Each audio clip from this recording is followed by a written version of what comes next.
Weird there's only 2 dailies up.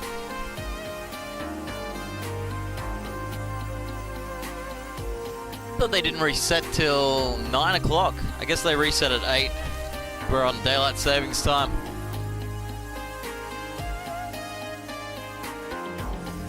Maybe the third will pop up in a minute. Just clicked on it at 8 o'clock.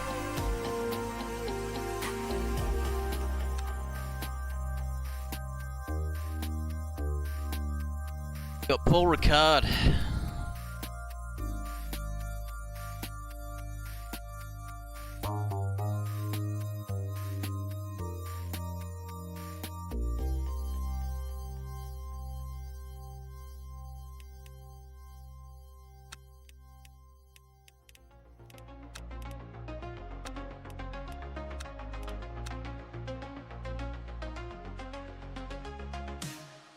Neon lights, we're cruising down the boulevard.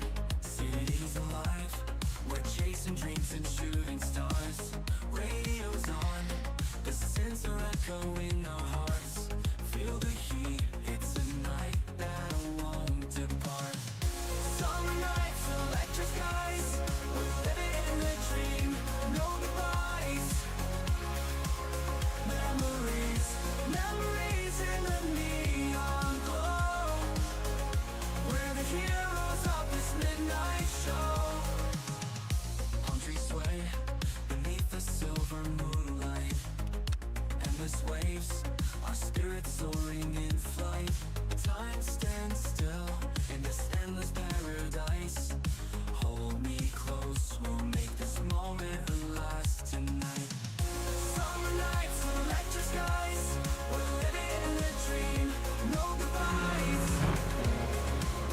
Memories, memories in the neon glow.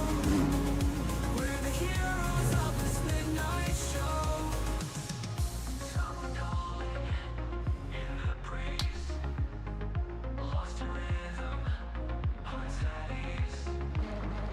In the twilight, we find peace. Eternal summer, never cease. Summer nights, electric skies, we're living in a dream, no goodbyes. Memories, memories in the neon glow. We're the heroes of this midnight show. As the dawn breaks, we'll still be here. In this timeless realm, nothing to fear. Summer synthwave forever near. In our hearts, this night is clear.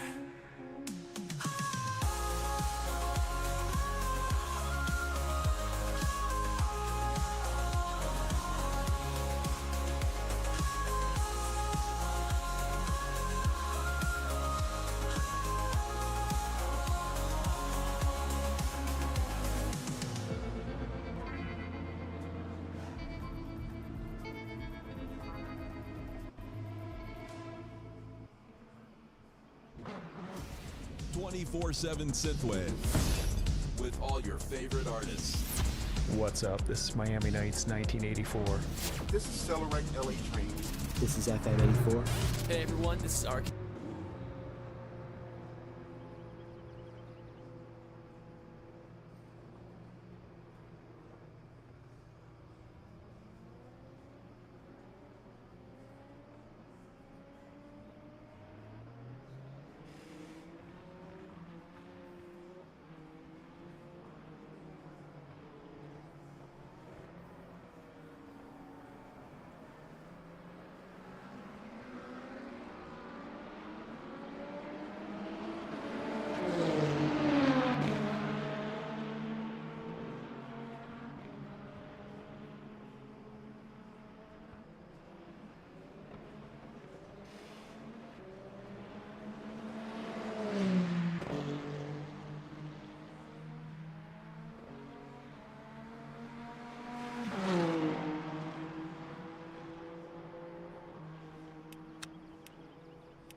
if I've ever been here in the fucking hypercar.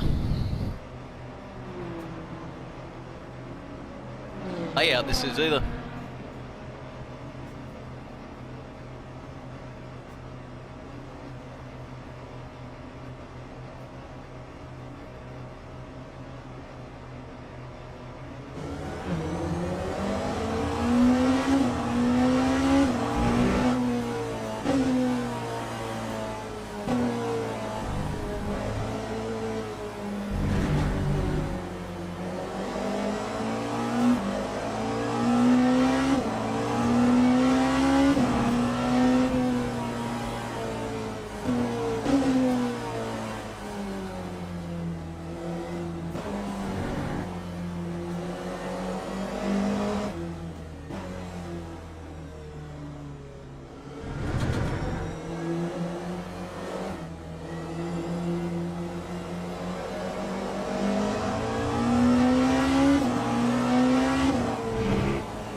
I've never done this layout before.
I'd like to have the force feedback a little higher, but got to do some tweaking. I don't know if I got to use smoothing or some slew rate in Magic software or both. But the bumps are a little bit fucking too much for me.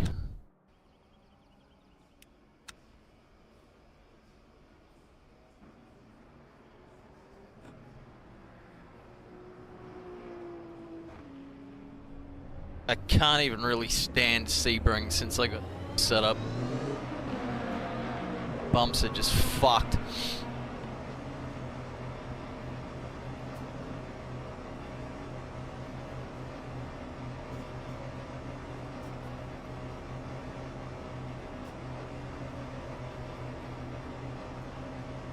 I got 12 minutes to learn this first section of corners. Fuck. Pit exit is fucking cooked.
Holy fuck.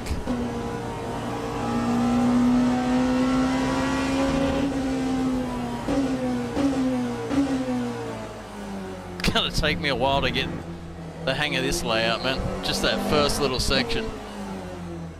I can't see where I'm fucking going.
Time 1:45.83.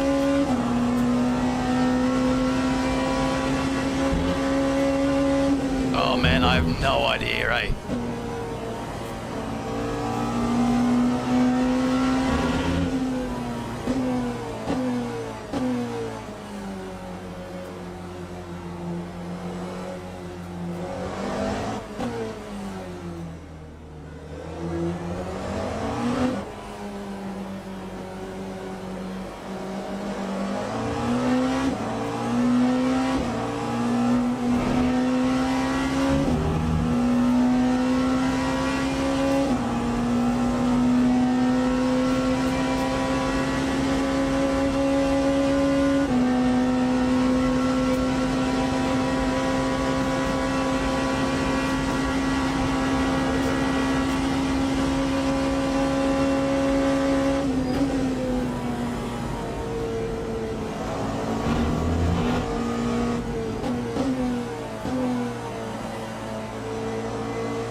follow this fucking Ford. Lap 146.1. See if I can learn the line from this guy, because I don't know what the fuck, bro.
Time 145.92. That's fucking wild, eh?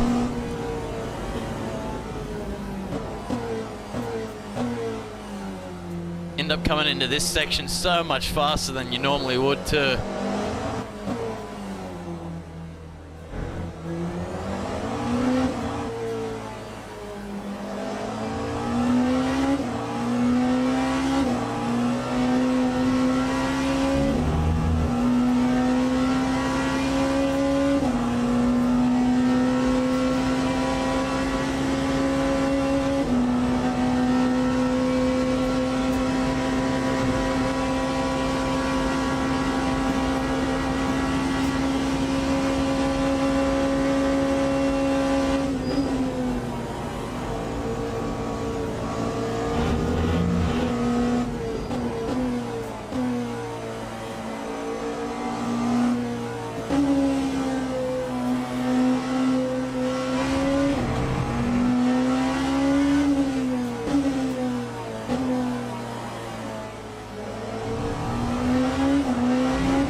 Seconds off pace.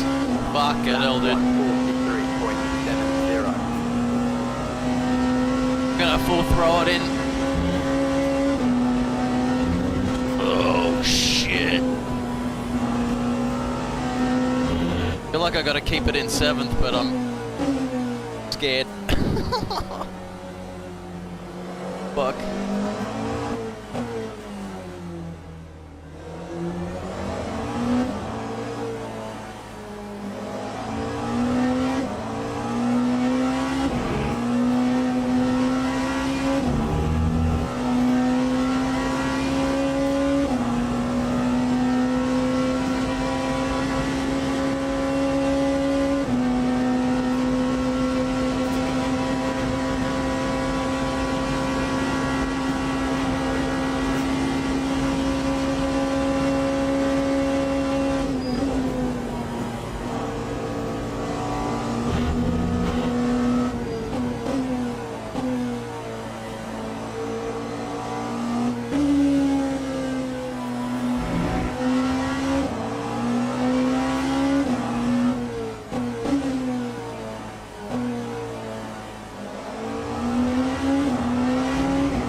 attempt.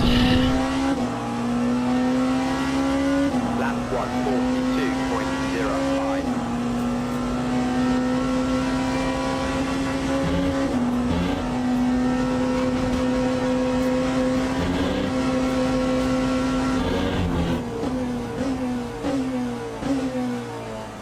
Well, I did it.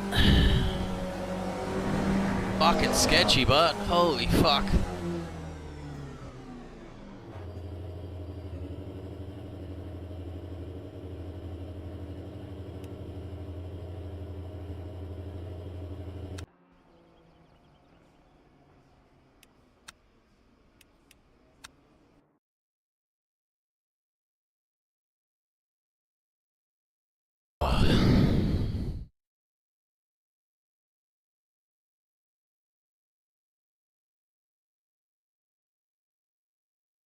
Forget, and I don't want to give all that I have to be there with you once again someday.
I wonder if the practice counts towards warming your tires up.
So funny, you know, we're in the year 2025 and their solution for for the radiator cover is tape. Oh, fuck hell. Technology.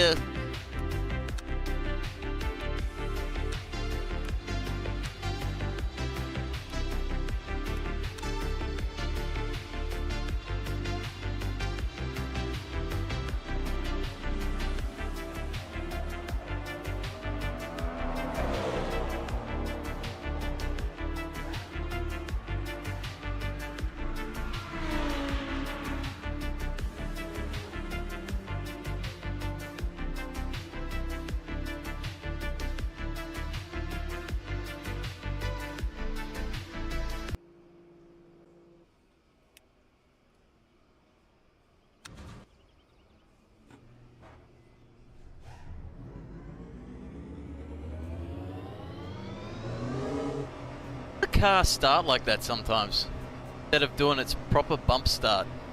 I didn't even press the engine start button, not that these have a starter motor, but usually it waits until you get to 60 or whatever and then it goes boom. But that was like a slow... Oh, did I just get away with that? Must have just got away with that, eh? Holy fuck.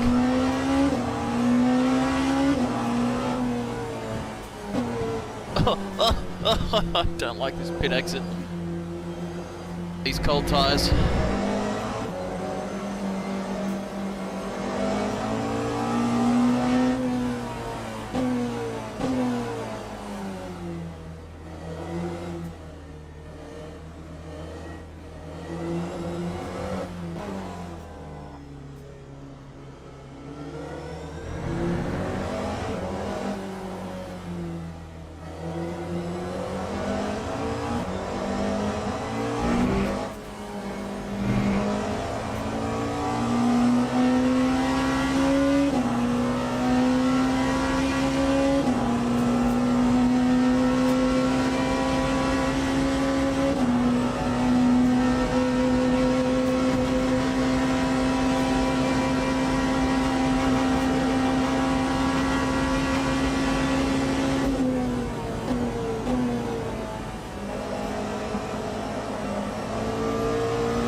Looking for that, whatever you call it, it's like a flap.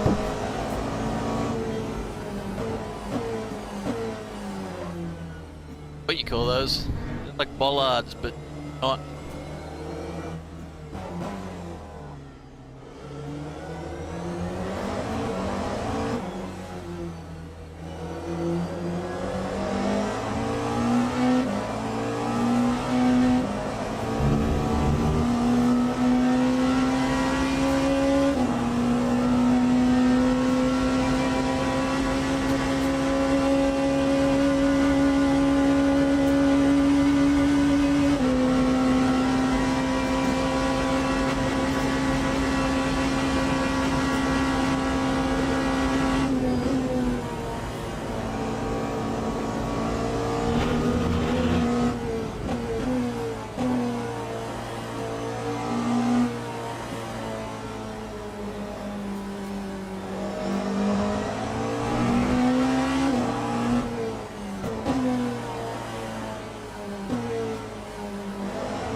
those last two corners.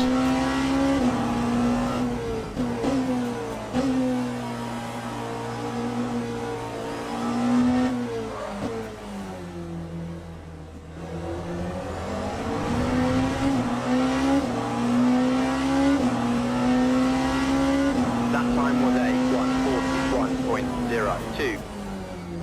Much better than that anyway.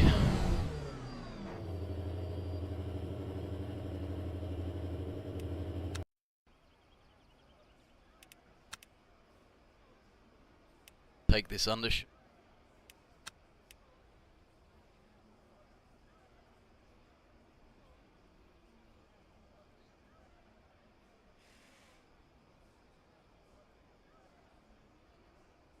Be right back.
Teams and drivers go to the grid for a race start.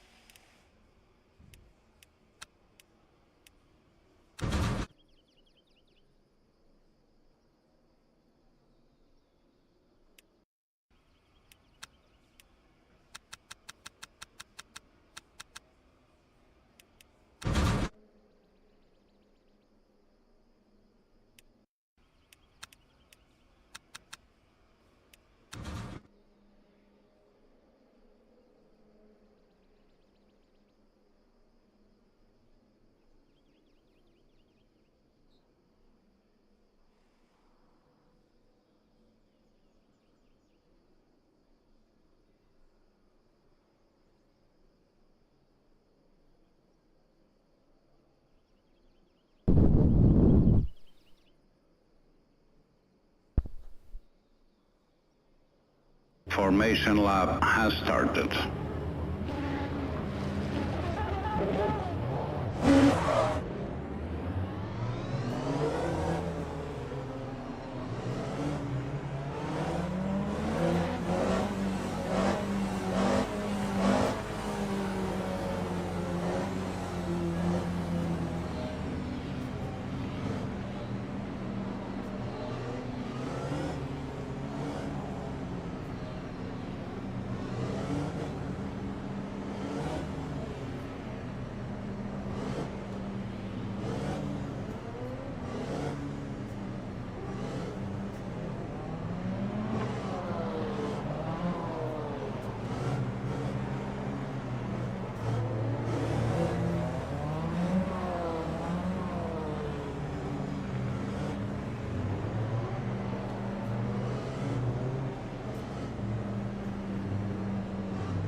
Oh, this is gonna be fucking tragic.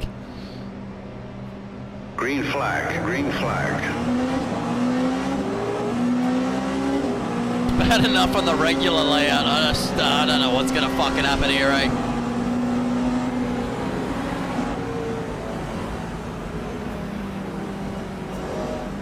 Oh.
Lap 153.45. Alright, here goes.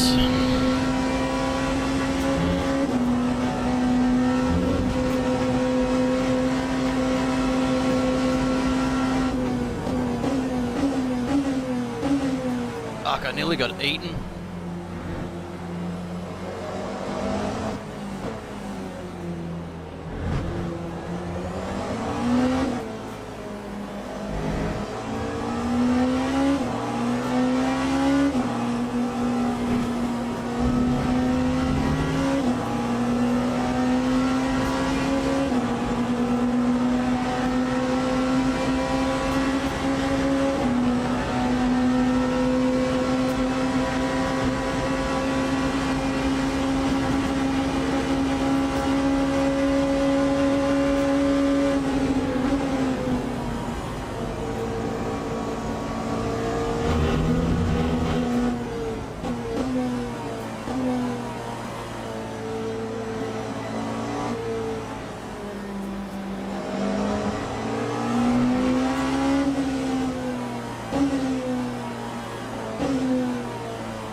That time was a 142.43.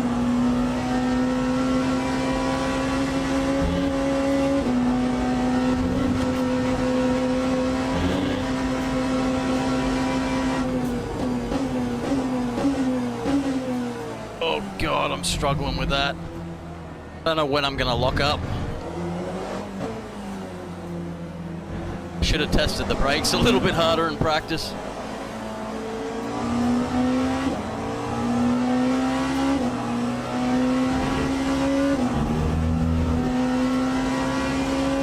Got no cuts. Nice.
bad cut.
Fuck.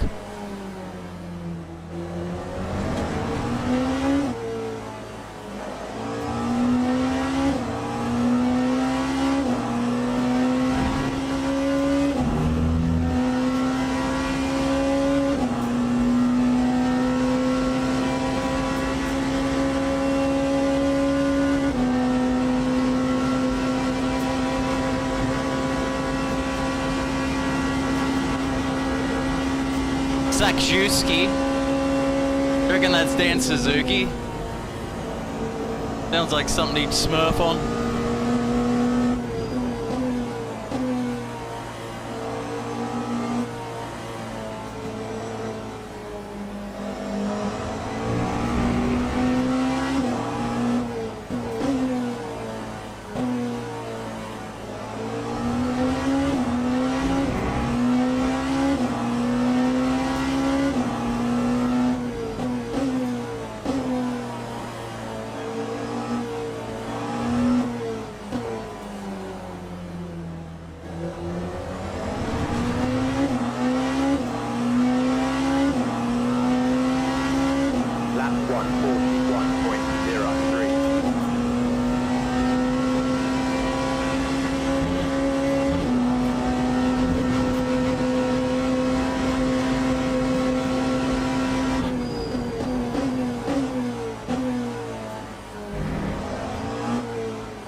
This is nice.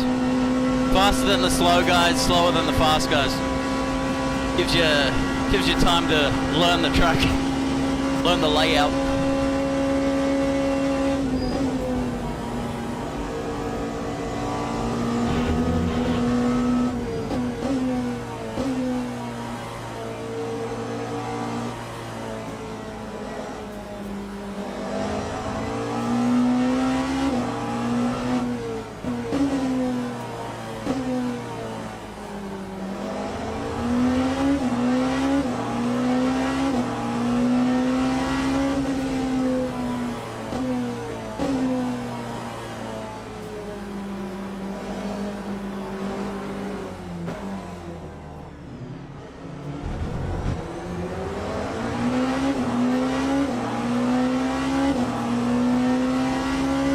Lap 142.33.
Thanks for the follow.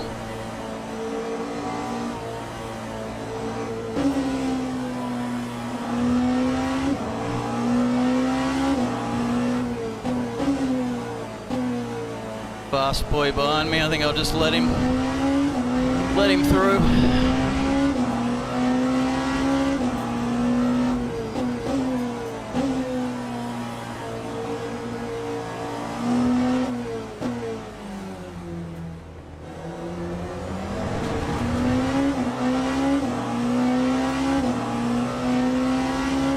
Time 141.02. Been steam, bro.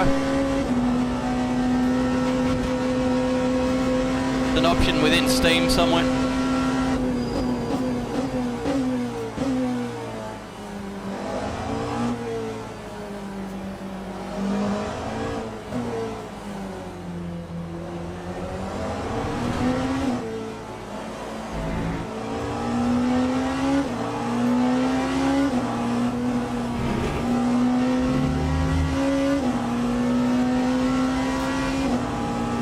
Oh, I'm sweating. Fuck.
Got kind of cooked there. 2.40.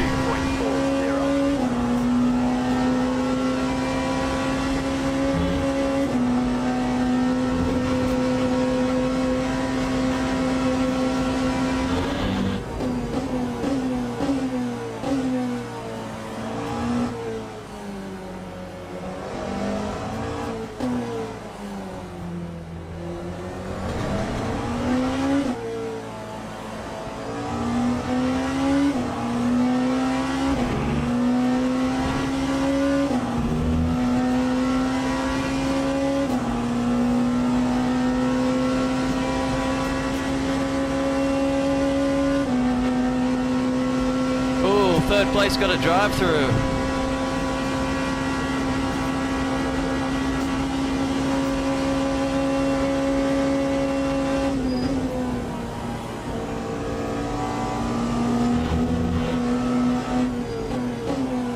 Oh no, I've cooked it.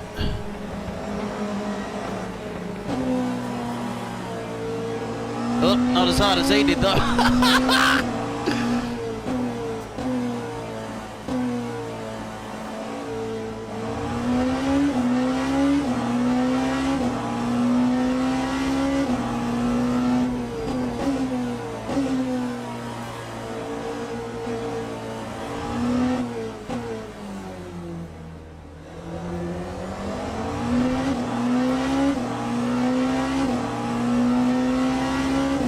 Time 1:40.98. We're in the 40s.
pretty quick. I don't think I'm going to be able to stay ahead of him.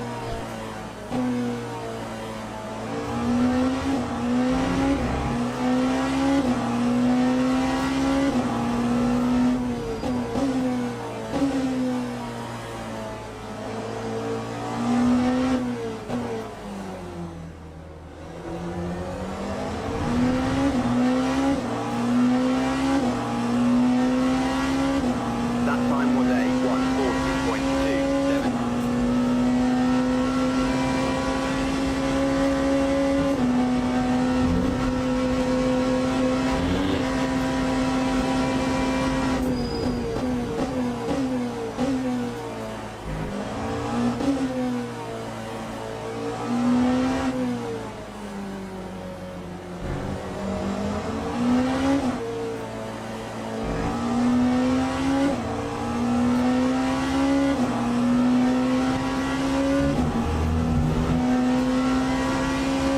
Oh, track limits. Eee.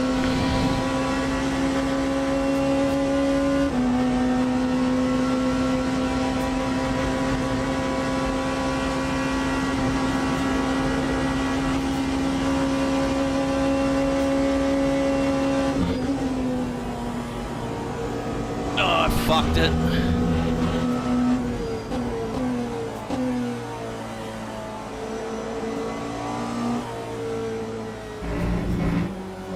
Oh, that fucking curb, man.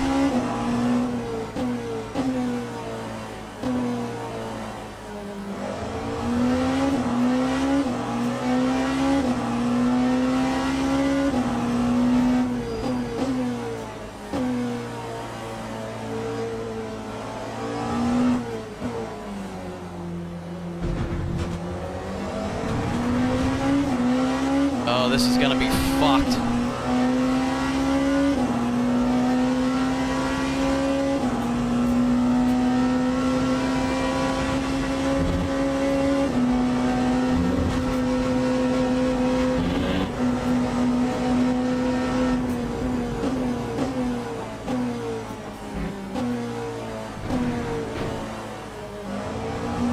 He fucking lost it. he fucking bumped into me and fucking lost it. Oh shit.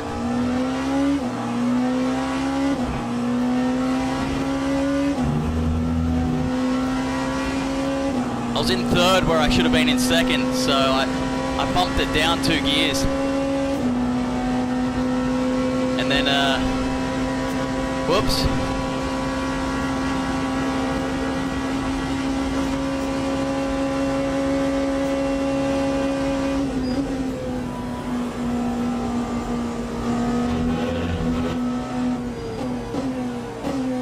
God, I'm gonna get a drive-through in a fucking minute.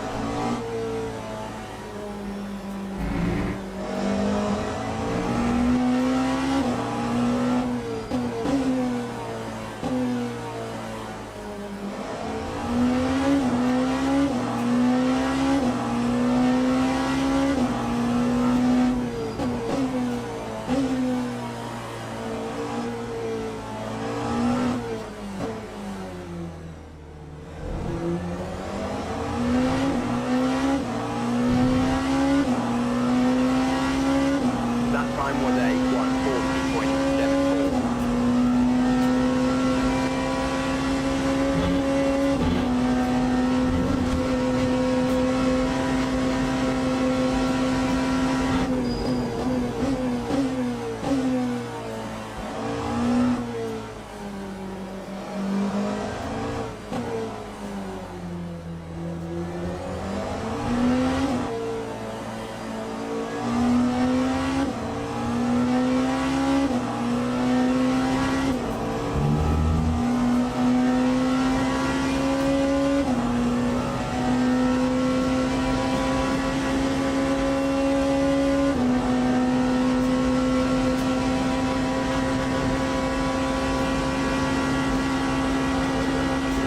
Oh no, my battery's cooked.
Almost caught up to him perfectly.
He nearly lost it.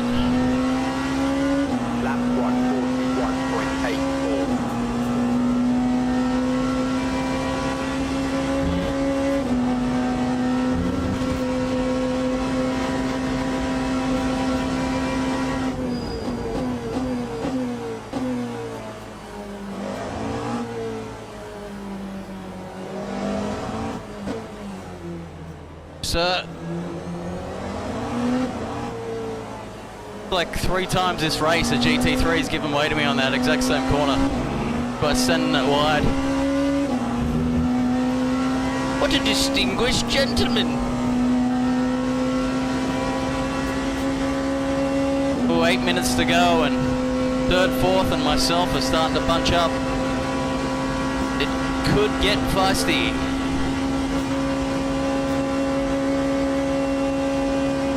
But I'm almost on my last track limit warning, so I can't fucking go too hard. Oh god, no, not like this. I just did what he did.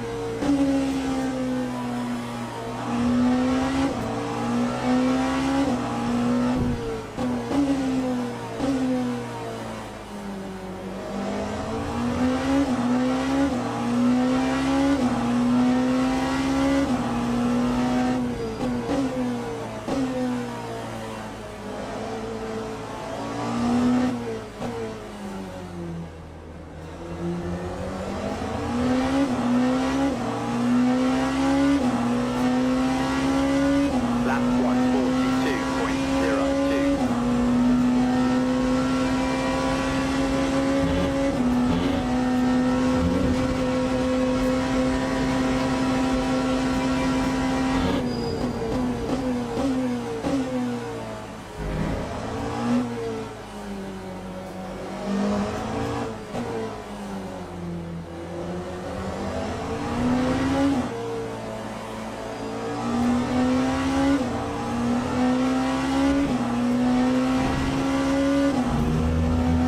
Oh, third got a drive through. The guy behind me's gaining on me.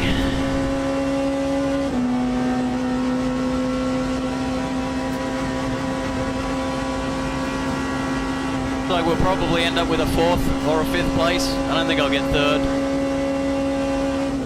Let's a miracle happens.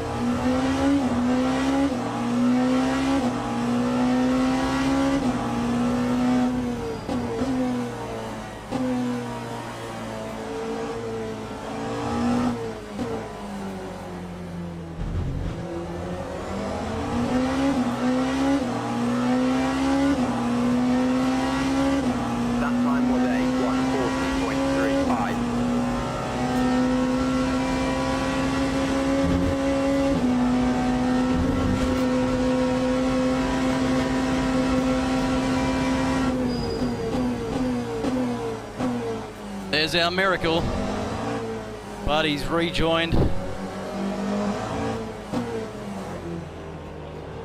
little too cautiously. Suppose he had to worry about track limits.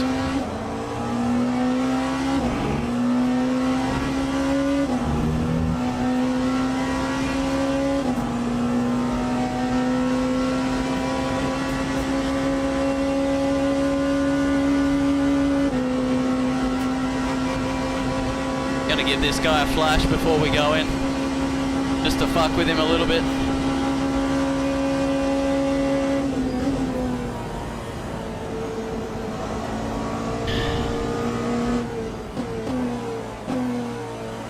Oh god, this guy behind's got some fucking speed.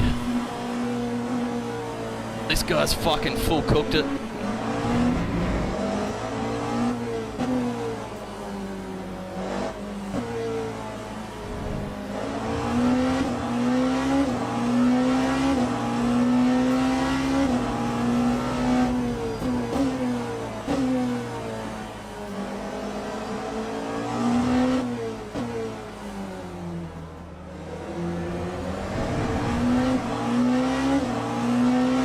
His tyres would be red hot now. He fucking spun out like 3 times in one lap. 3.34.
That time was a 1:40. Gonna get fucked over by this Macca here.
Oh no, track limits.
Fuck, he slowed right down, eh?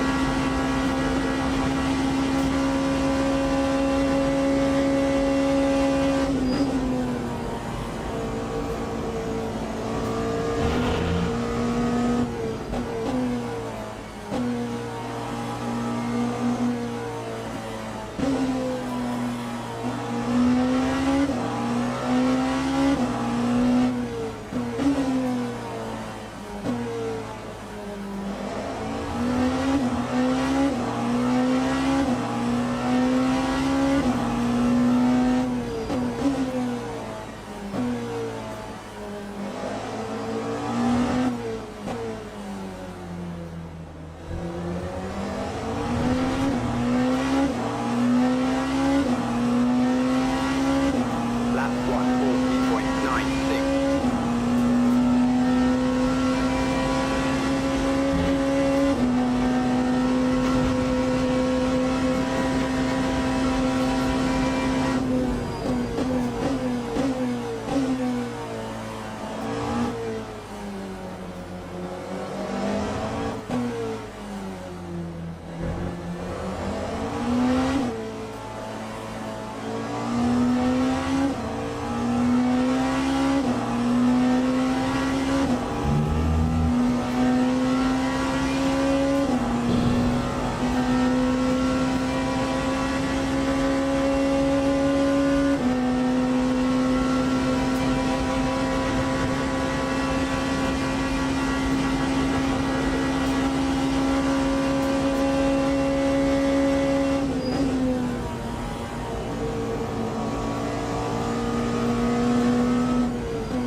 Thank you, sir.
This cunt comes in, asks me a question, give him an answer. It doesn't say hello or goodbye or thank you or anything.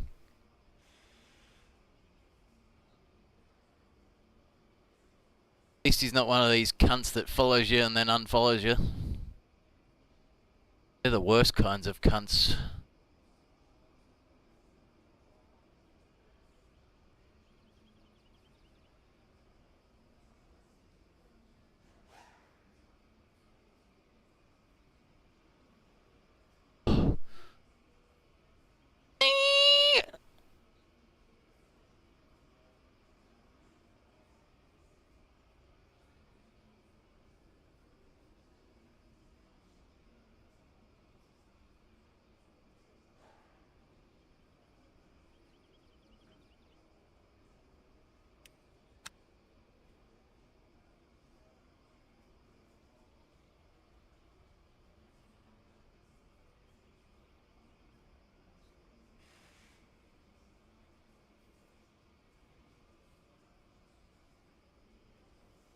I do one fucking cut, lose time with it, get an orange warning. Fuck this.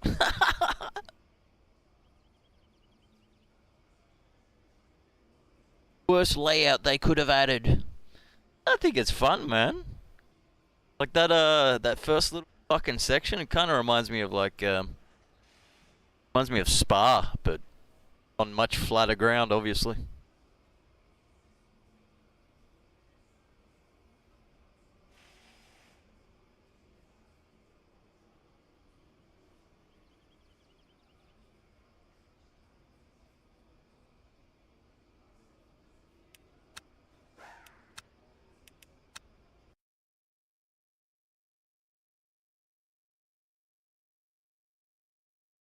My name, Jeff.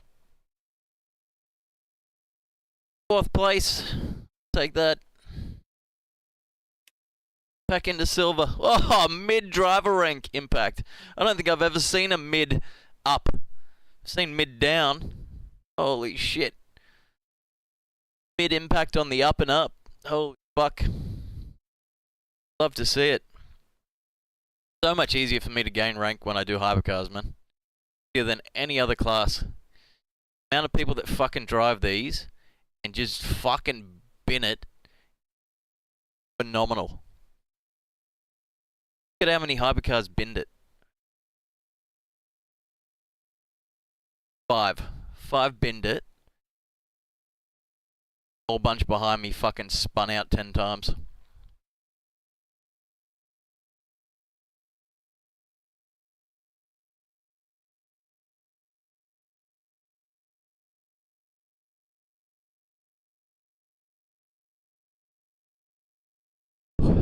Brakes seemed pretty good on that track too. Setup. Wanted to lock up a little bit when I was going super slow and turning.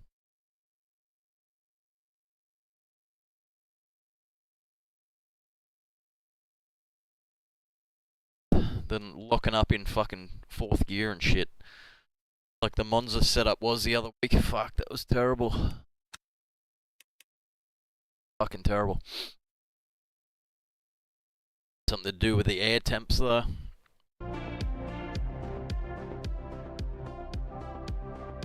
Oh, I didn't eat much before I started stream, so I think I might have to have a little snack break here. Or I do a couple more races. They add 3 dailies yet? Yep. Got Barcelona, LMP2, LMP3 in this. Oh, Wally 5.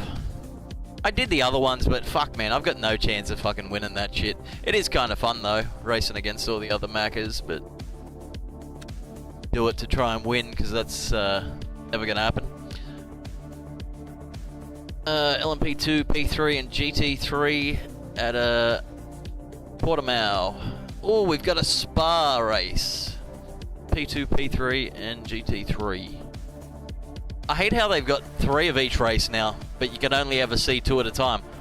And if you want to go onto their website, it is so badly designed. It's like designed for a phone or something. You've got to click and drag, and it's fucking retarded. Just display all the bronze races in a list, all the silvers in a list, and all the golds in a list. That way I can just kind of look and compare, not have to scroll through a list that is jumbled. It's not like they're all bronze races and all silver and all gold. No, it's like, here's a bronze, here's a gold, oh, here's another bronze, there's a silver, and you gotta swipe along it.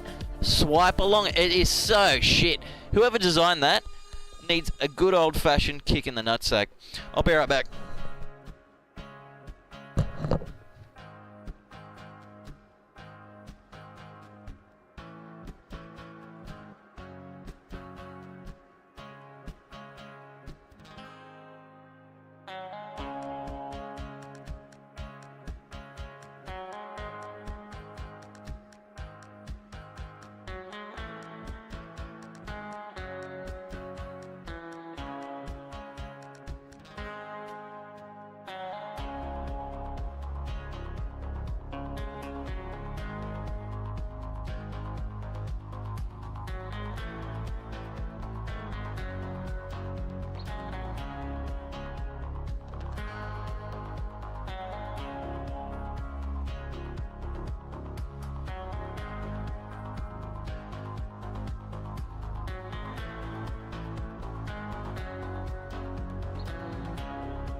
24/7 synthwave with all your favorite artists.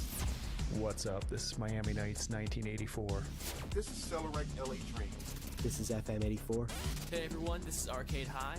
I'm Alex, aka Highway Superstar. This is Night Ride FM.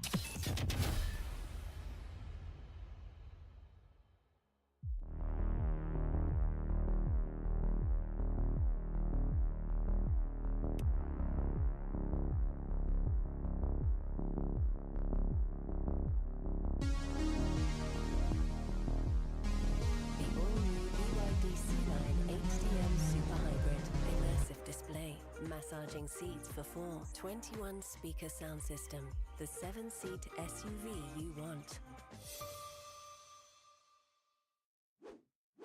Hey! HBF has an offer that's impossible to ignore. Up to 14 weeks. For 60 years, every attempt to replace silicon has failed. For 60 years, every attempt to replace silicon has failed. Graphene, carbon nanotubes, and dozens of other materials that were supposed to be the future. None of them made it. But now, for the first time, the semiconductor industry may have finally picked a successor. A few weeks ago, I was there when IMEC presented the new chip roadmap, and on it something remarkable happens. Silicon starts disappearing.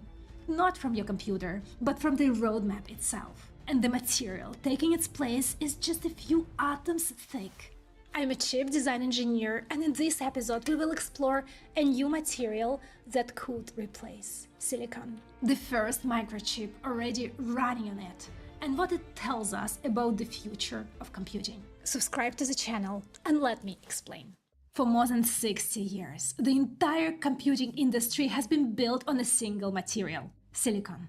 Every smartphone, every laptop, every AI chip. And yet, silicon was never supposed to make it this far. For decades, the semiconductor industry was obsessed with making transistors smaller. And every new generation unlocked cheaper and more powerful computing. But eventually, we ran into something we couldn't shrink away. Physics. As transistors approached atomic dimensions, strange quantum effects start to appear. Like quantum tunneling, when electrons behave like waves, which means they can pass through barriers they were never supposed to cross. They actually started leaking into places they were never meant to be. And at the same time, every new generation became far more expensive and far more difficult to manufacture. It looked like the dead end. Yet every time engineers found another trick. First, transistors stopped being flat and became FinFETs. Then we figured that we can wrap the gate all the way around the channel, giving us gate-all-around architecture. And honestly, the result is breathtaking. You're looking at Intel's first 18A transistor. Those tiny horizontal bars are called nanosheets, and they are the pathways where electrons flow. These are only a few dozens nanometers wide. And they're engineered to switch faster while leaking less current. But it's getting even crazier if you look underneath. Those darker lines are so-called power via. Instead of delivering power through the crowded top of the chip, Intel routes it from the backside. And this is two of the hardest problems in modern chip making solved in the same device. You would think that there isn't much room left for new ideas. But the industry wasn't done. Now we are building CFETs, an attempt to build two transistors in the space of one, literally stacking one transistor on top of another. And after that comes even more stacking. If you've seen my episode on China's new scaling law and chip folding, you will know exactly where this story is heading. Every generation bought silicon a little bit more time, but eventually every trick runs out. And a couple of weeks ago, I was there when IMEC presented it. A new chip roadmap all the way beyond 2040. This is a roadmap. The next decade looks familiar. 2 nanometer class chips today, then the industry moves towards A7, 7 angstrom class technology around 2033, which will be a remarkable milestone, the first commercial introduction of CFAT. But then something strange happens. Around 2041, silicon starts disappearing. Not from your laptop, but from the transistor itself. Because after decades of shrinking transistors, if silicon can't be made any thinner, the only option is a material that already is. Imagine taking a crystal and peeling it apart until only a single atomic layer remains. That's the promise of 2D semiconductors. The leading candidate is a material called molybdenum disulfide. It's made from one layer of molybdenum atoms sandwiched between two layers of sulfur atoms. Just 3 atom layers in total. Now, before you ask, it isn't some exotic material. Molybdenum and sulfur are both relatively abundant elements. And the material itself is remarkable. It's just about half a nanometer thick. The semiconductor industry has spent decades trying to make silicon thinner. Molybdenum starts thin. That is its superpower. Because that gives engineers something they desperately want: control. And the thinner the channel, the easier it is for the transistor gate to control the flow of electrons. And better control means smaller and more efficient chips.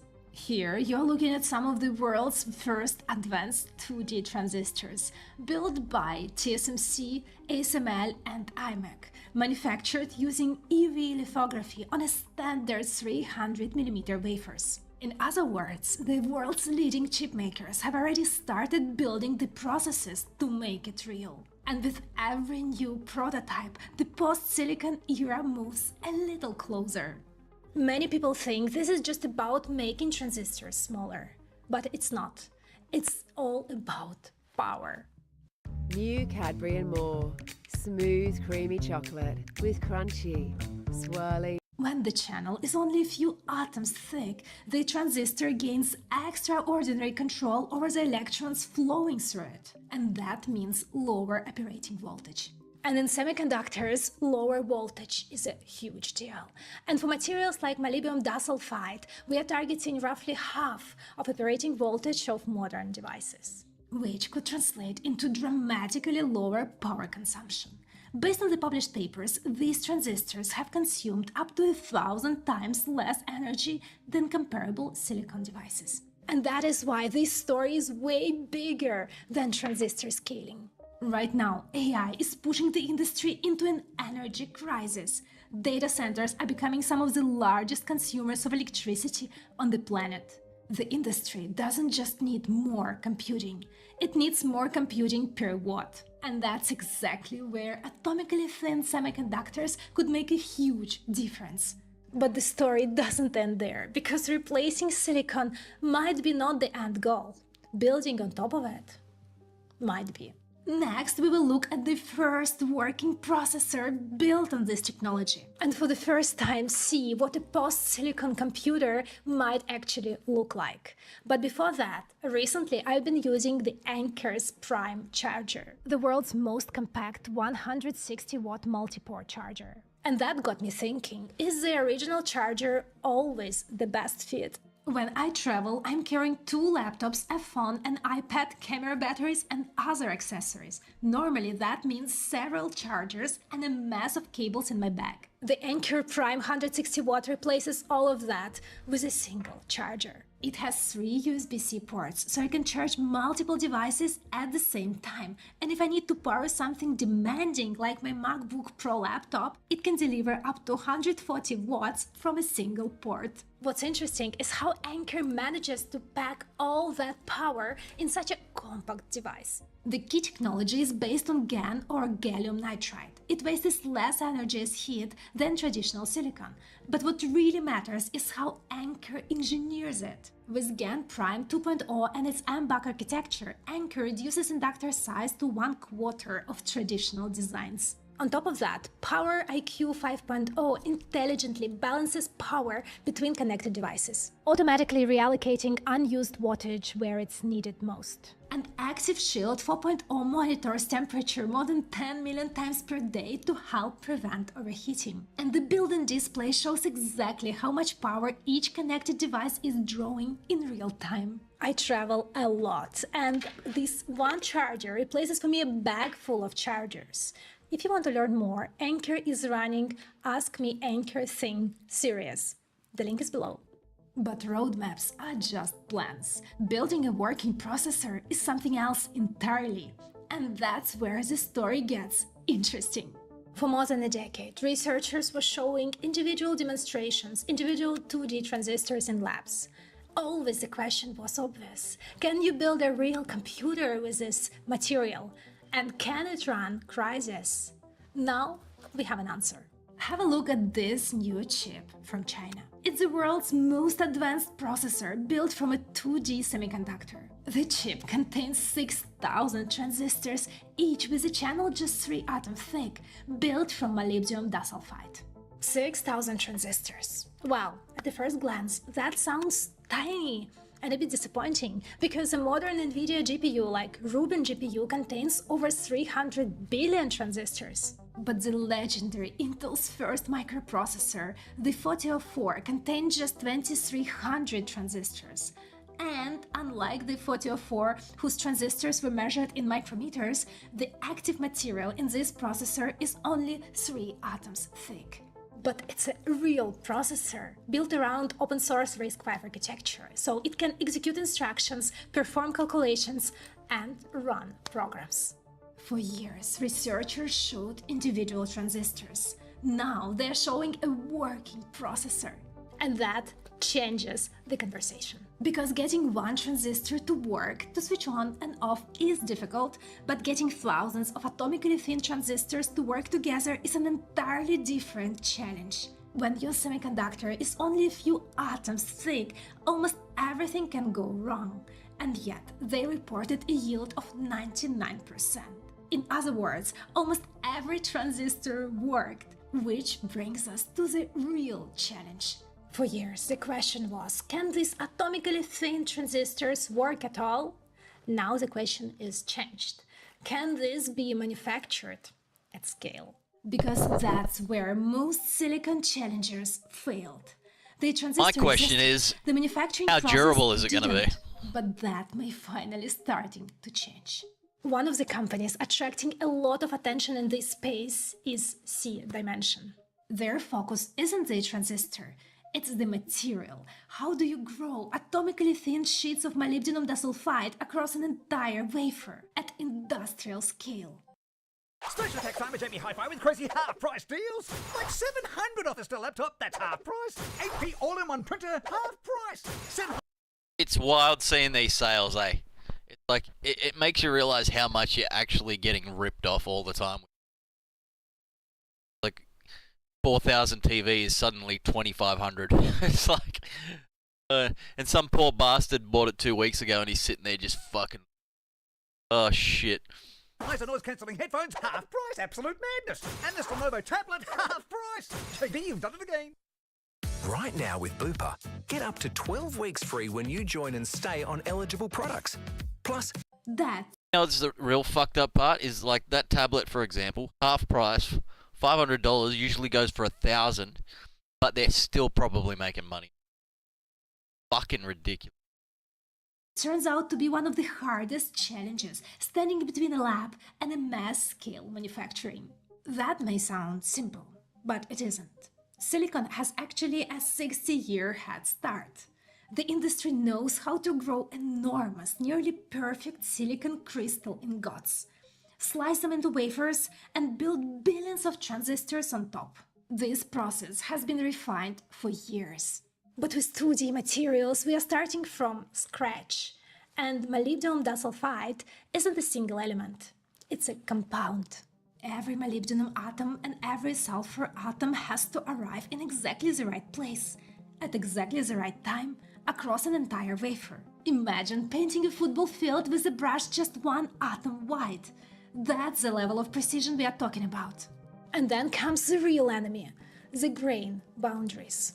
As the material grows, tiny crystals form independently. They expand outward, eventually they collide and defects appear. Think of a frozen lake. Ice forms in different directions, and where those patches meet, cracks appear. In the semiconductor, those weak points become defects. And for decades, silicon manufacturers learned how to eliminate them. 2D materials haven't. And that's exactly where many promising technologies have failed before. Not because the transistor didn't work, because the manufacturing never did. And C-Dimension believes it has a solution. And the basic idea is quite elegant. You flow gases containing molybdenum and sulfur across a silicon wafer. The atoms react on the surface and slowly assemble into a crystal only a few atoms thick.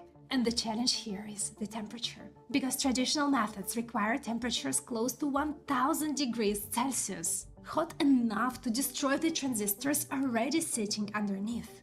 C-Dimension claims it can do the same thing at around 200 degrees, low enough that the silicon underneath survives. Which opens the door to something much bigger. Because replacing silicon might be not the most interesting outcome, building on top of it might be.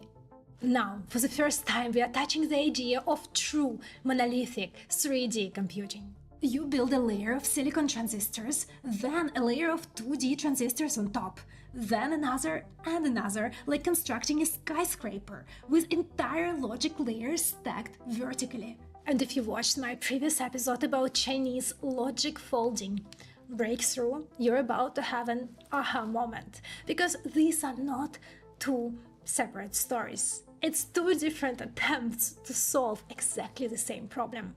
For decades, the semiconductor industry improved chips by shrinking transistors. And eventually it started running out of room, so the industry began moving upward. The first step is CFAT, two transistors stacked on top of each other. Think of it as adding another floor to the transistor. The second step is what companies like Huawei and IMEC and TSMC are exploring by stacking logic using hybrid bonding. Instead of stacking transistors, you manufacture multiple silicon layers separately and then connect them with millions of tiny vertical links. That's what made Huawei's result so interesting. But monolithic 3D goes one step further. Instead of building two separate logic dies and stacking them together, you build the transistor layers directly on top of each other from the beginning, layer by layer inside a single chip. Basically, you have no bonding interface, just one monolithic 3D chip. If CFAT adds another floor to the transistor and logic folding adds another floor to the chip, in monolithic 3D approach we are building the entire skyscraper tower with shorter connections and far less energy wasted moving data around. That's why Intel, TSMC and the entire chip industry watching it so closely. Not because this material is better than silicon, but because this is a potential path forward when traditional scaling finally runs out of road. And that's why so many researchers see it as the end game. And this race is bigger than a single material. Today a lot of attention goes to molybdenum disulfide, but it isn't a single 2D material. It isn't running alone. Research labs, including IMEC, are also looking into materials such as tungsten disulfide and tungsten diselenide. Think of them as members of the same family. Each has slightly different electrical properties. Some are better at carrying electrons, others are better at carrying the positive charge. But modern chips need both. So the future might not belong to a single material, but to a family of atomically thin materials working together. If we look 15 years ahead, the first 2D semiconductors probably won't appear inside the CPU or GPU of your next laptop. New technology rarely arrives right at the top. Usually it earns its place step by step. The first commercial applications will be likely much smaller, like RF switches for future 6G networks, photonics, or MEMS devices, because these applications are easier proving grounds and they don't need billions of perfect transistors. They can benefit from the material much earlier. That is how many new technologies enter the market, first in specialized applications and only later at the heart of mainstream computing. It may sound slow, but the history suggests otherwise. Every new breakthrough in semiconductors looked immature at first. Silicon photonics, superfins, UV lithography, all of them spent years in what engineers call the valley of death. And yet, we eventually made them work. And that's why I find this moment so fascinating, because we are witnessing the first steps into the post-silicon era, the moment the industry is seriously preparing for the life after silicon. If you enjoyed this episode, share it with your friend, and now watch this one where I explain a disruptive technology which will allow us to shrink an AI data center to the size of a shoebox. Or this one where I explain Chinese logic coding and a new tau scaling law. In 1,000 years. Fucking seen the size of an AI data center? Fucking hell, man.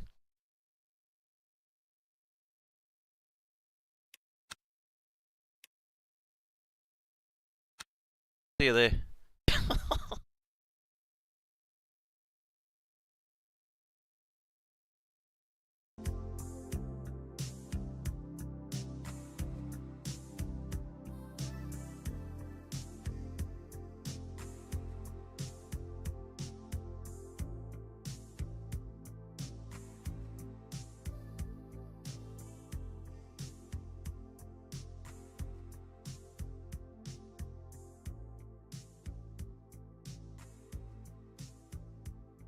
Frankie champs.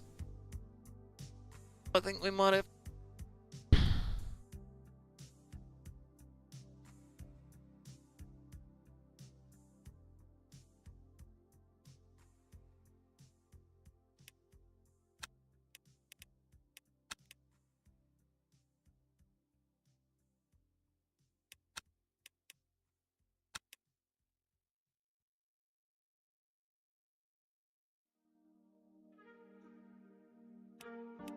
And I, just for the time being, 30%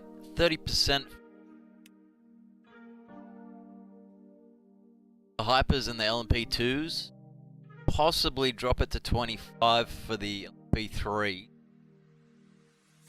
go 20 with the GT3s.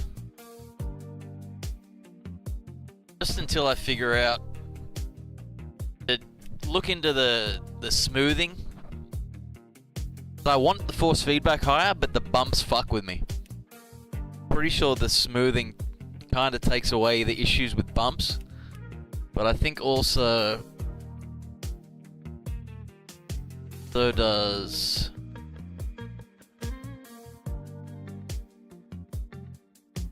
slew rate.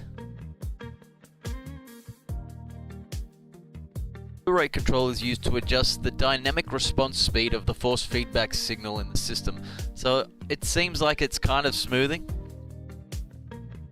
By controlling the rate of signal changes, it optimizes smoothness and real-time performance of force feedback. Higher setting gives smoother FFB, there you go. For balancing too strong and sharp curbs or bumps, effects but won't affect grip and details on hand. I feel like I need to play with either this or the smoothing in the game, or both, just so I can turn the force feedback up, and just so I can comfortably drive a track like Sebring, because that track is just fucking cooked.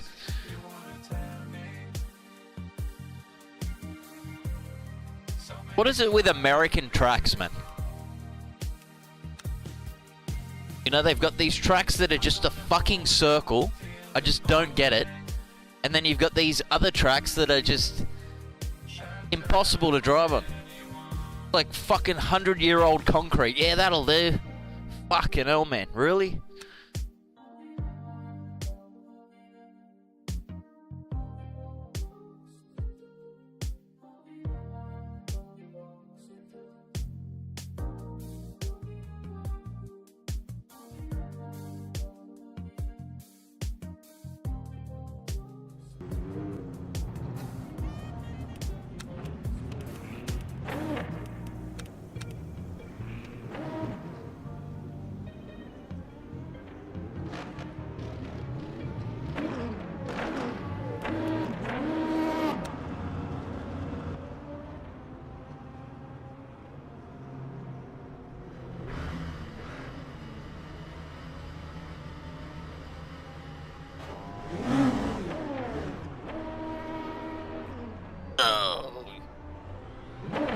dirty cunt.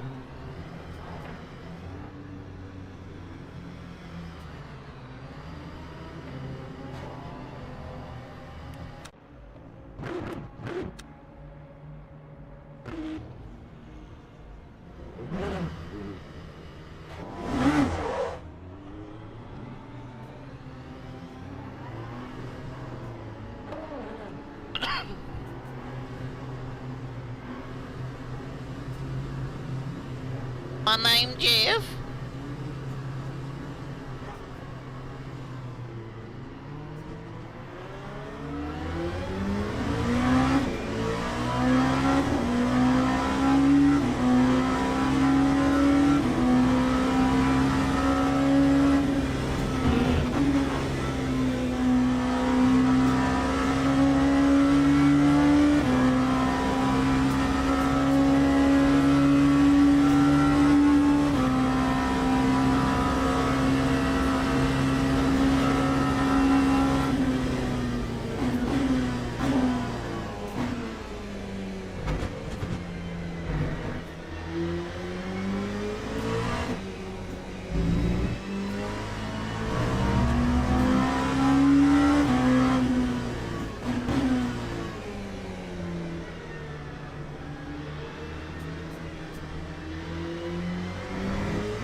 Oh.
right.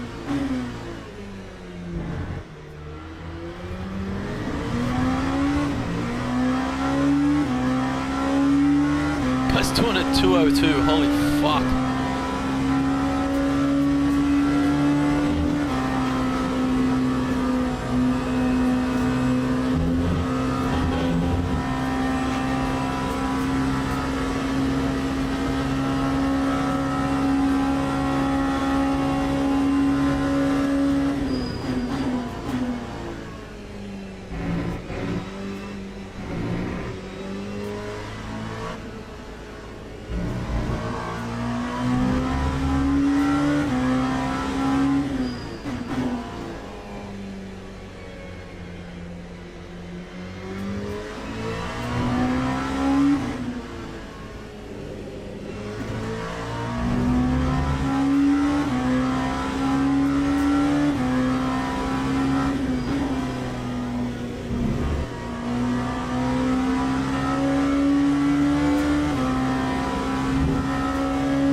Lap 207.63.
Thanks, Says.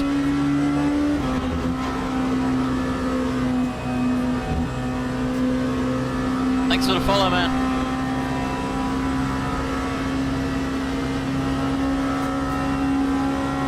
I don't know if I've got my YouTube alerts set up properly.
How is this guy doing a 202, man? That is fucking ridiculous.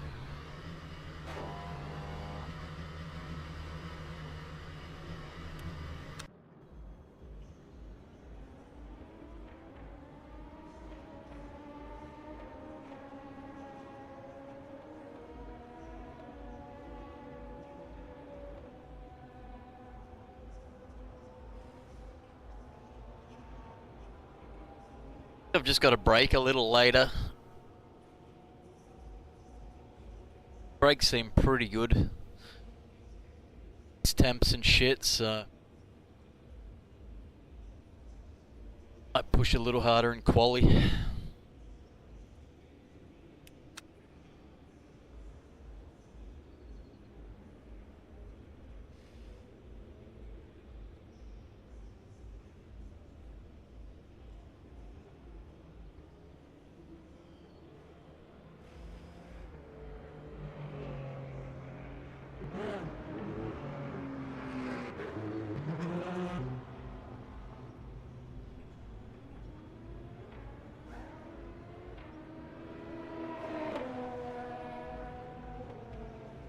Bro, really using that word, man?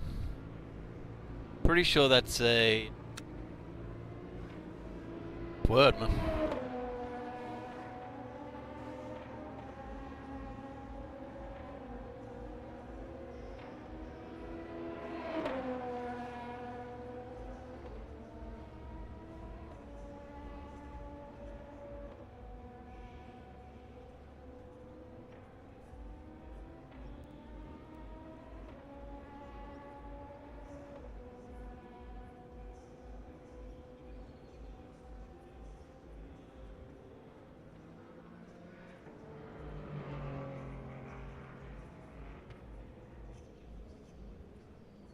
He spelled it wrong though.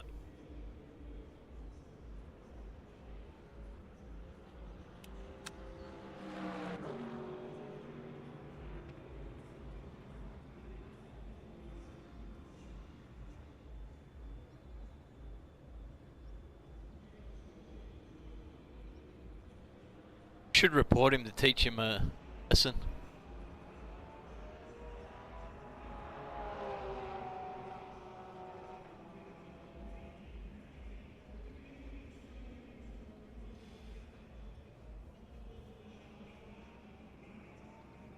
Not only do I not like his attitude, but just the fact that he was here as well.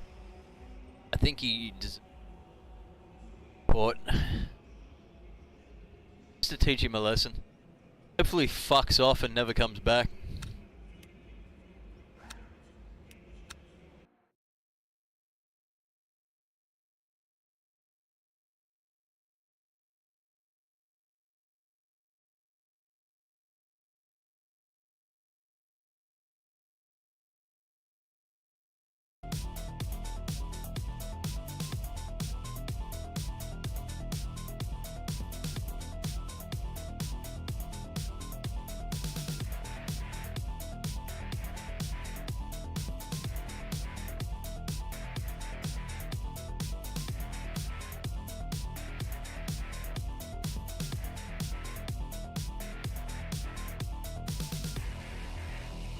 I reckon saying some racist shit in the chat has got to be at least a week ban, eh?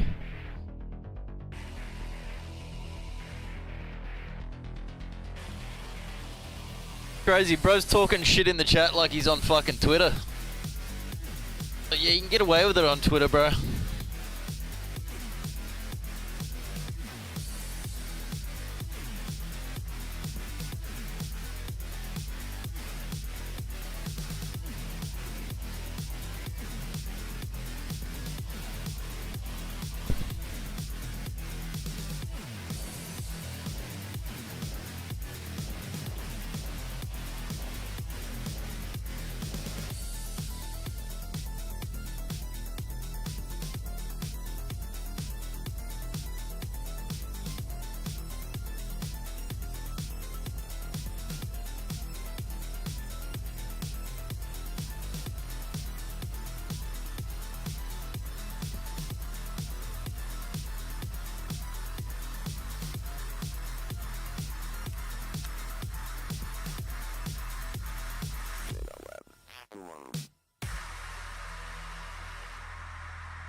What I get for alt tabbing while it's loading.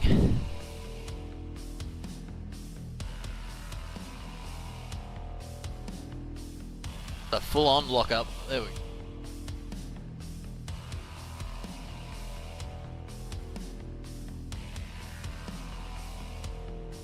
Doesn't load when you've got it alt tabbed, even if you're running it in windowed. And apparently because I was alt tabbed, went back in, and then alt tabbed again, shit the fucking bed.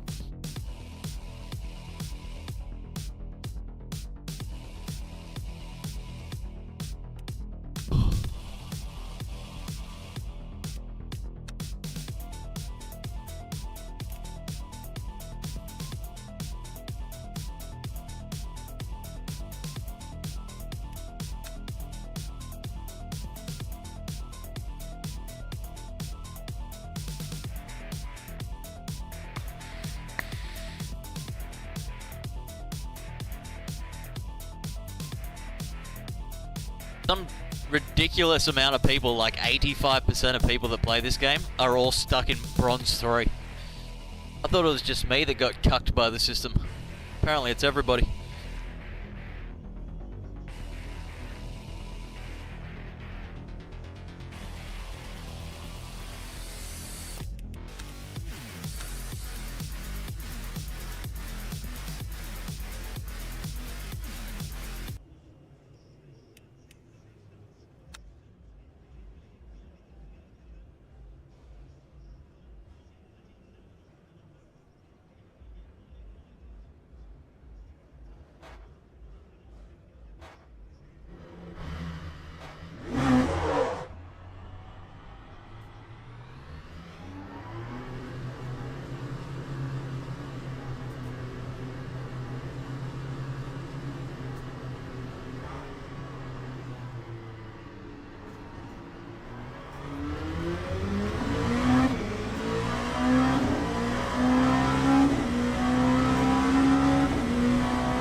Whoops.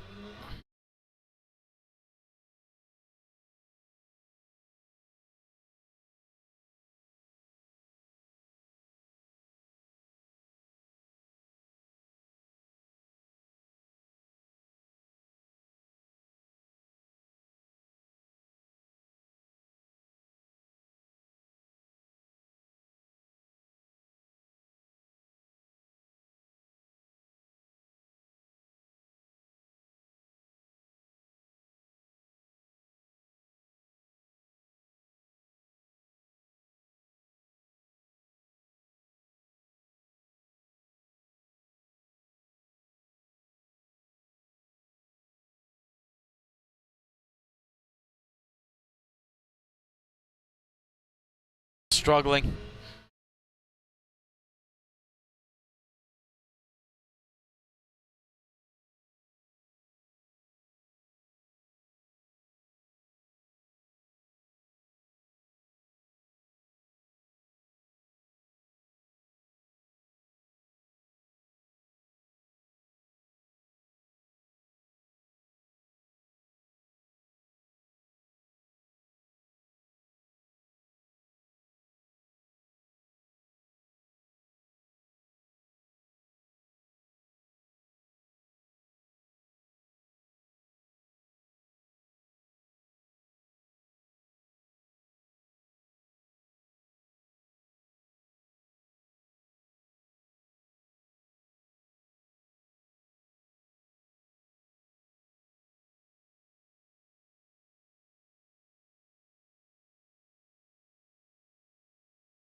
That'll do.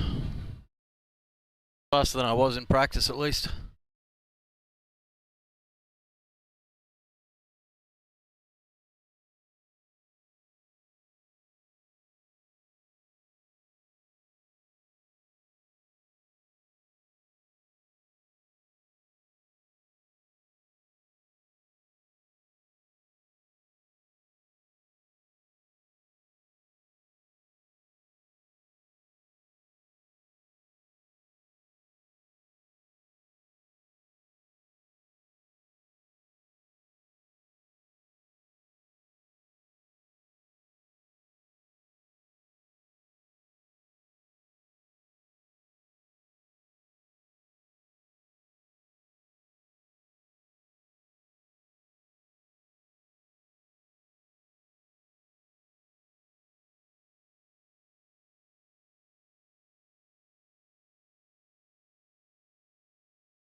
the time the guy in top position has on me, all in Sector 2.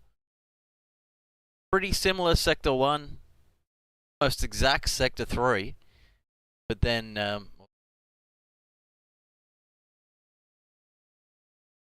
Sector 2, like fucking hell, man. 2.5 seconds faster than me.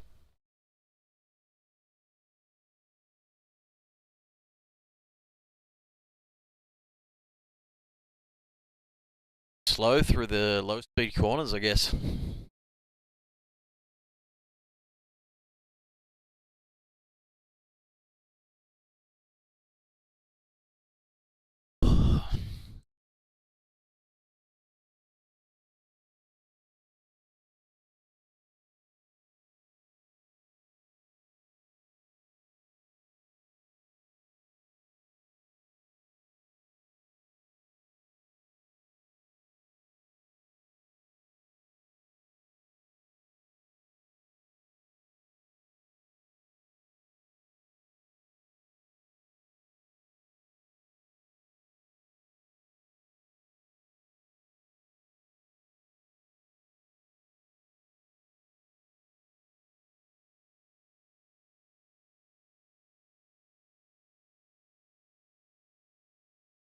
The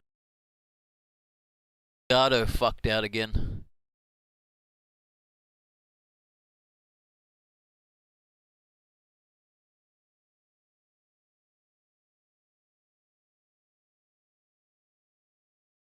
My USB goes to sleep or something. Look into what's causing that. Pretty sure it's a USB sleep issue.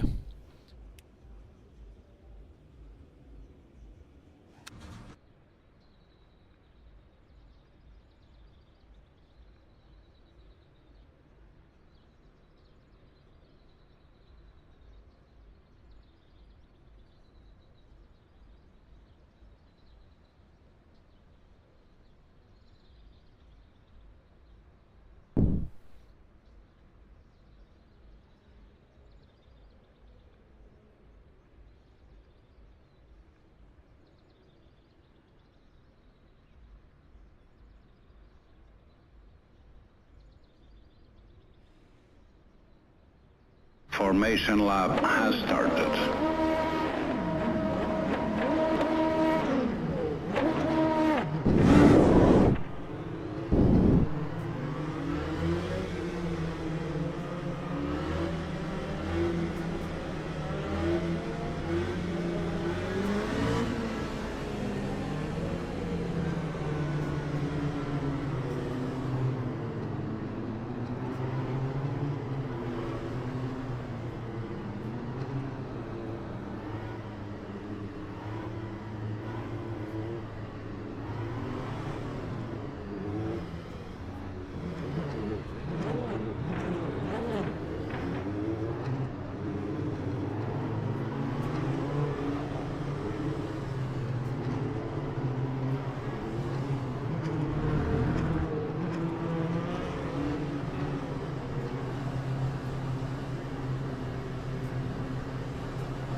Oh, good luck, turn 1. Green flag, green flag.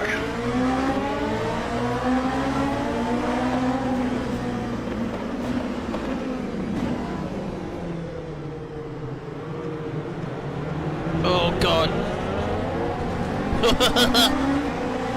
Beautiful.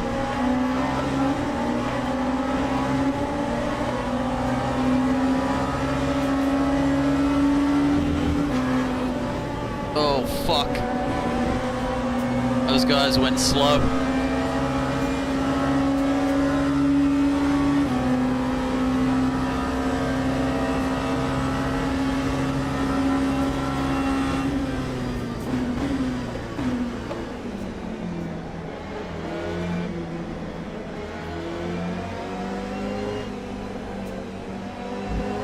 Oh, fuck.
Sure why he's so slow.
No.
No way. I lifted so hard. Okay, 0.5, not too bad.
7.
And this guy behind's pretty quick.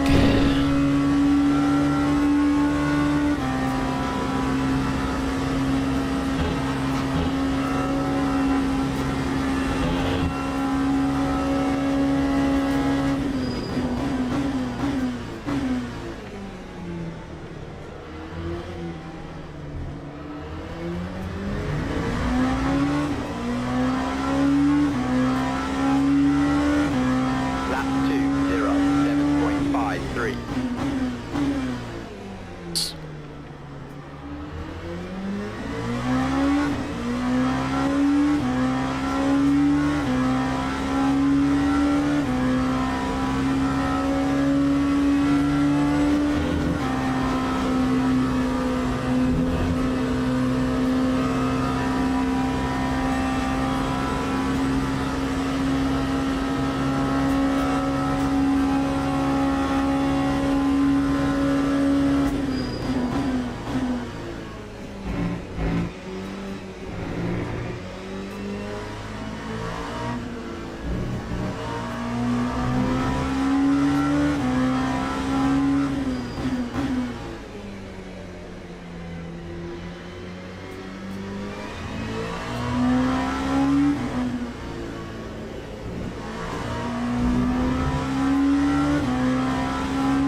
I think if I pit now,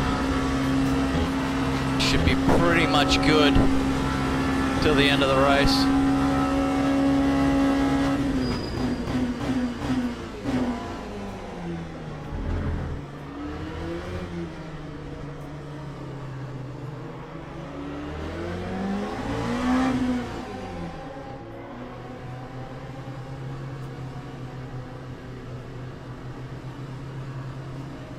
Will give me some clean air. Hopefully I get in front of the GTs.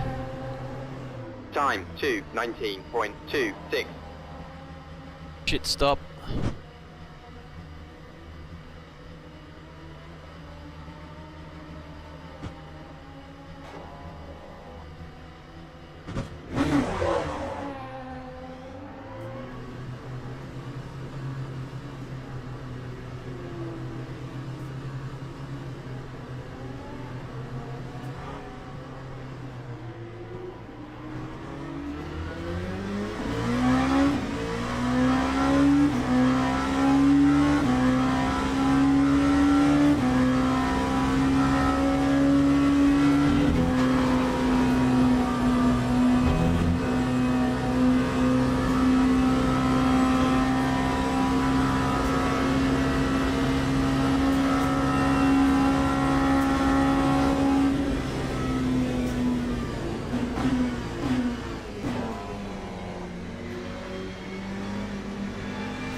like I wasn't the only one with the idea to hit super early. I just noticed there's 2 LMP2s in there doing the same thing.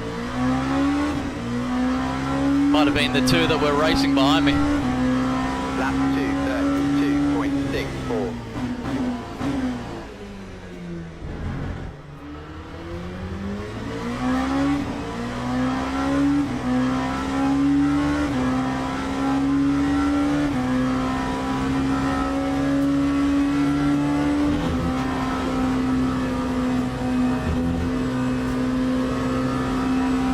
Didn't gain any positions by going past the pits. Kind of weird. Oh, they're GTs in the pits. But they were the LMP2s.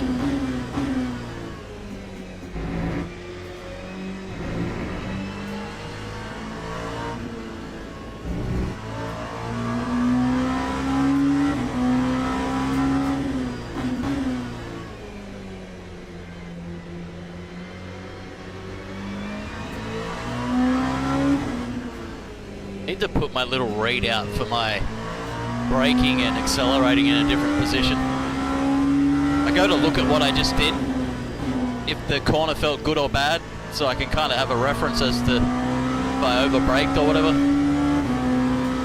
But when I'm like hard turning, my hand's like in the way of it.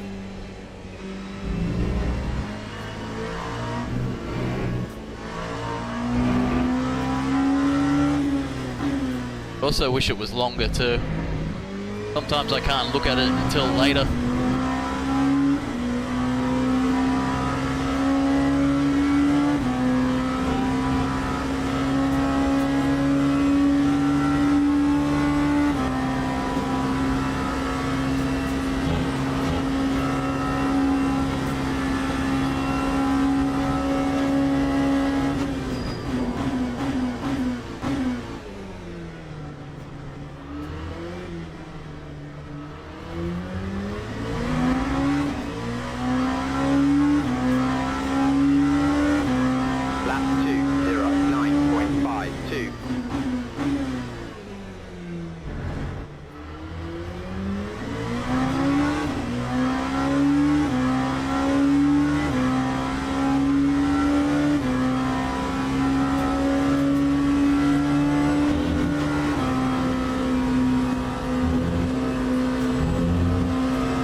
that, eh? He just barged into the other dude. For no fucking reason. That was like full deliberate wrecking, man. Unbelievable. Fucking childish cunts, man. Fuck, bro. Alright, there's a little bit of door nudging, fair enough, but that was a full just rammed it into the cunt. Whoa, Blue Porsche's fucking lost his shit.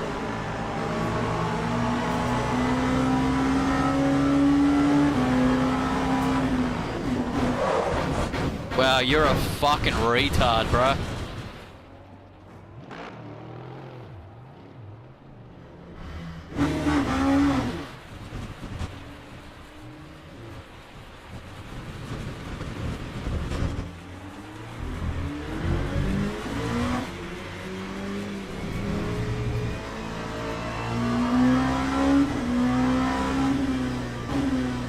What an absolute retard, eh?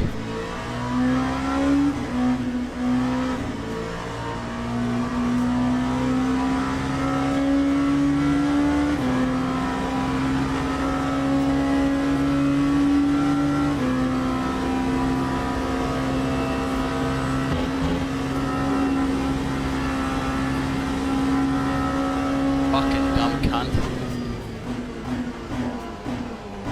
Yeah. Fucking run away. Dumb fuck. I give him a flash and he just drove straight into the wall, eh? Lap 2. Fucking hell. 1.12. I don't even understand how that happened, man. Like, did he brake too late? So instead of like ramming into the GT in front of him, he fucking rams it into me? Like, you've got a fucking LMP2 on your inside, or on your outside should I say. You got a fucking another GT car in front of you. Do you brake early, late, or whenever the fuck you feel like it? You know, the best thing you can do is you fucking lift just before your brake marker, and then brake when they brake. That's what I do, so I don't lose much time in a situation like that. You lift just before your brake marker, you're off the accelerator when you have to hit the brakes when they brake. There's like a 10-20 meter gap between yous, whatever. Almost guaranteed to always not cause an issue.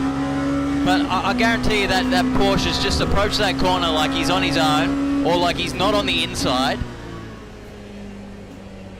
Like, of course the guy in front of you is going to brake more than usual when there's a fucking LMP2 on the outside. Just fuck, these people are retarded, man. This is a fuck... Oh, it's Silver Lobby.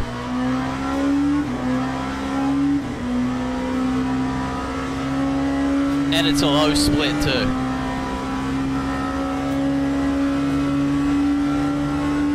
Fucking motherfucker. All the time I saved by pitting early and getting out of traffic and shit just got demolished by that fuckwit, and I accidentally turned my fuel pump off when I was just supposed to restart the engine.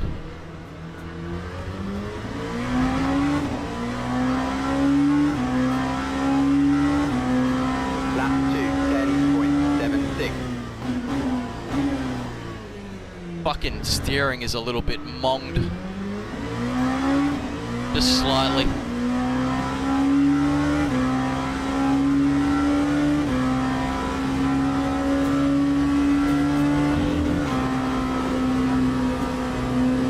Ooh, that was fucking sketchy.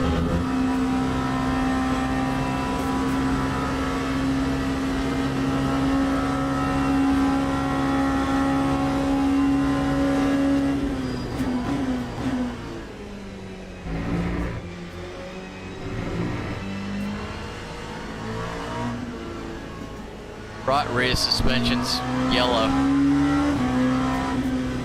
So every time I take a left-hand fucking corner and the suspension gets loaded, it starts doing weird shit.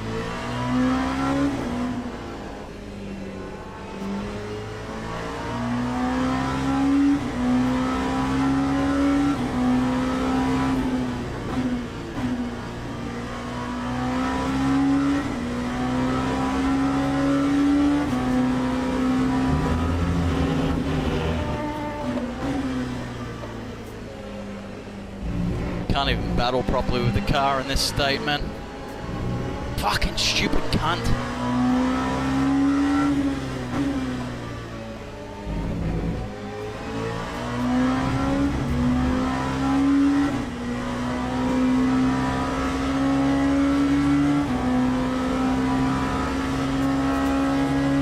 Gonna have to watch over that. Maybe he deliberately wrecked me. I don't know. I've had a few people do that to me over the past couple of weeks that I've been back. Just blatant fucking retardation from people, man.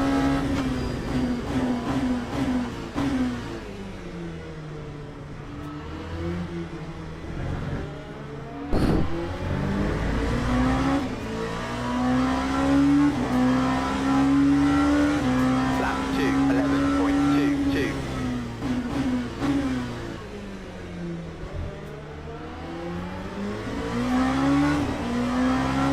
Not enjoying driving the car with all this damage, eh? I'm losing time.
Guy drifted all the way up that fucking hill, eh? That was crazy.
A nice pass by that guy. Lap 208.33.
Losing mad time on the left-hand turns because of the right rear suspension damage.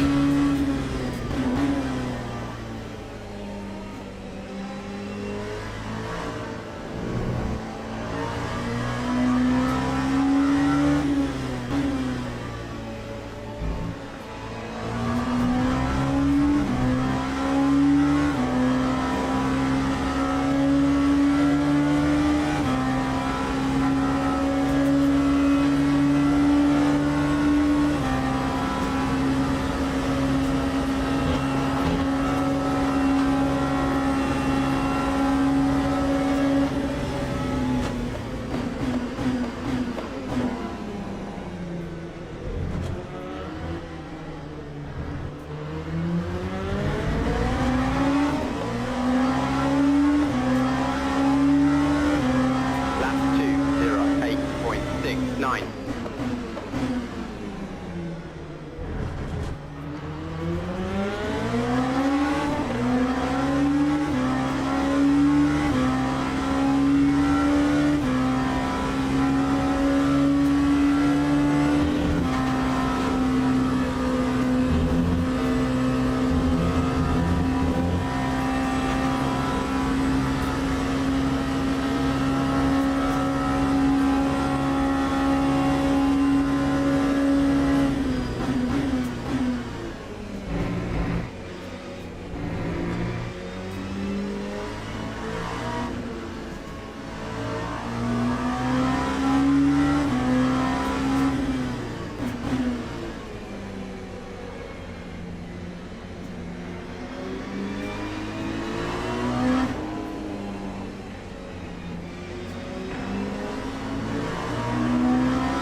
Lap 209.71.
got fucking punted by that guy.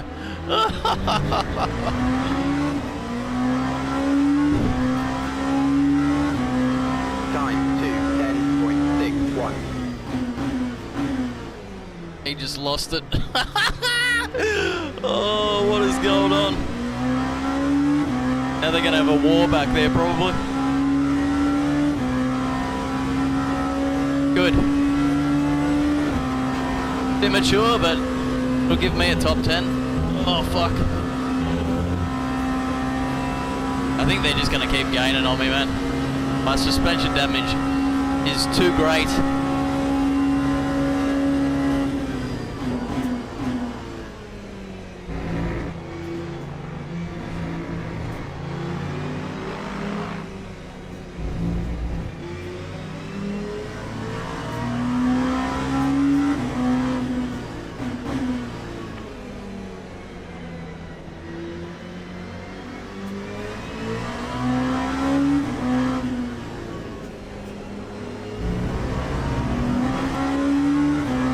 Like, don't they know how to dodge somebody, man? What is wrong with these fucking people, bro?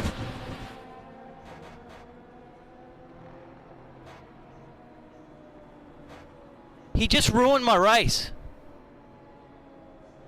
Just ruined my race.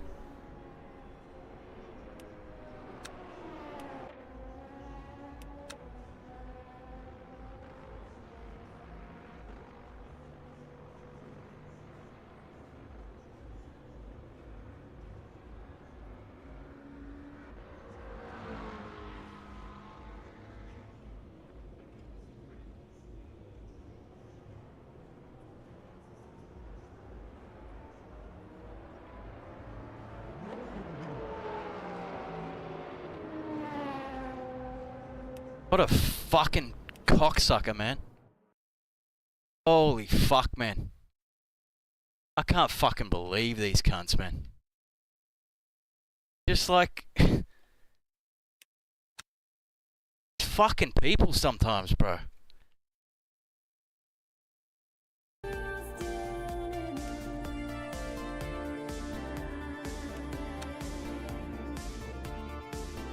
Fucking hell, man. They make it so fucking unenjoyable, man. They just have no fucking idea what they're doing. And I'll bet they're the kind of people that practice wrecking people without making it look too sus. Just so they don't get banned, you know? Just jobless, drug addict fucking retards. Fucking pathetic cunts. Fucking hell, man. Can't believe these cunts, man. Fucking hell, bro. He could have easily passed me. He rams into me. And then at the next corner, he fucking rams into me again and sends me off track and I lose a wheel. Like, what a fucking brain-dead cunt. Has no idea what a switchback is. No idea how to maneuver. Just rams into people, man.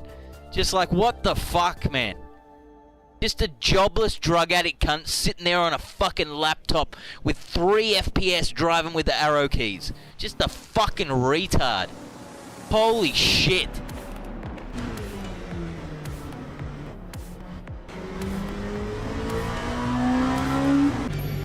Let's see what this dumb fuck does. This is retard number 1.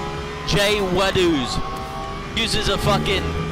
An Iron Man for his picture because he's a fucking fat jobless retard and he wouldn't want to fucking embarrass himself by putting his actual picture up there. Loses it on the corner.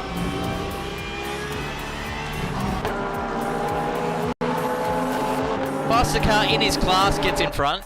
I'm up the left side. We've got to watch this in slow-mo.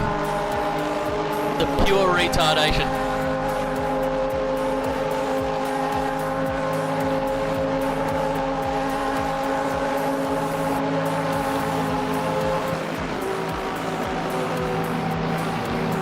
Why are you going left, bro? Why are you going left, man? Like, he's not even catching the car in front under braking. He's braked.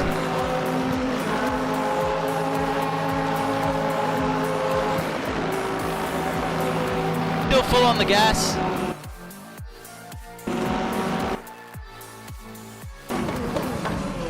Brakes at the exact same time as the car in front of him on the inside line, and for some reason thinks it's a great idea to just drive into the LMP2.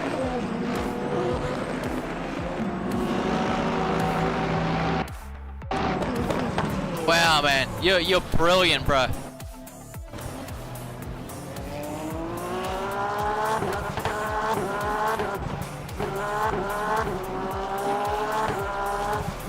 What a fucking useless cunt.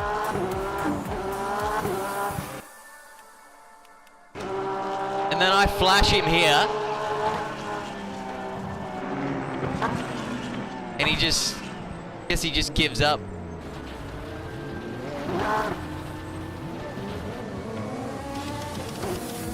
Just fucking uninstall the game, bro.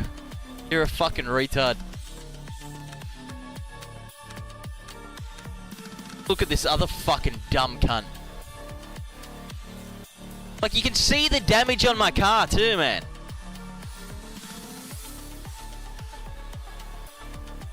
Fuck, bro. I can't believe what this guy just did, man. Look at this cunt.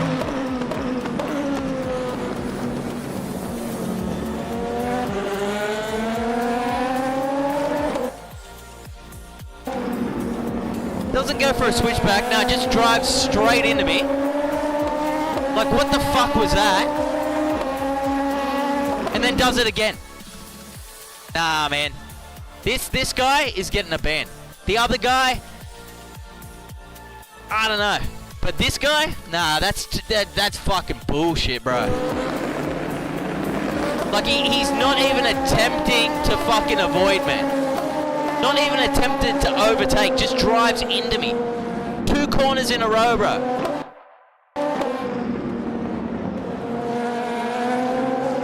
Just bang.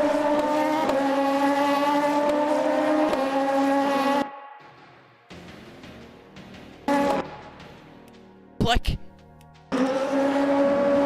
how can you, like, you've got 2 car spaces to the left, and instead you drive with your wheel lined up with mine. Like, what the fuck is wrong with you, bro?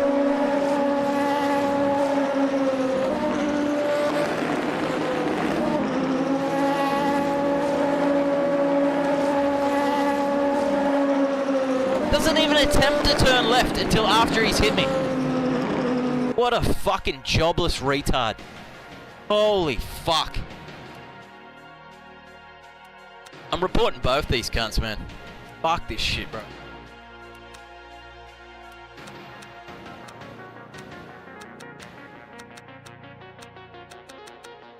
Fuck am I?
Bunch of fucking dumb cunts, man.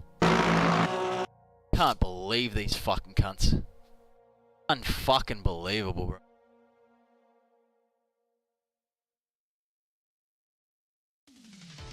This is Dennis G, and you're listening to Night Ride FM. Night Ride FM. The best in today's retro electro. Fucking retards, bro. fucking believable. Holy shit.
It actually was a gold lobby.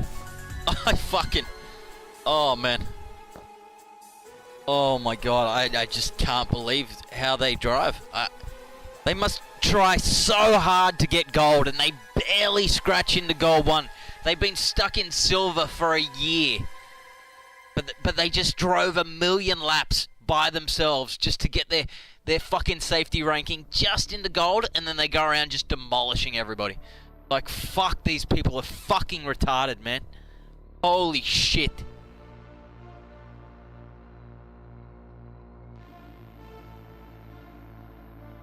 Fucking hell, man.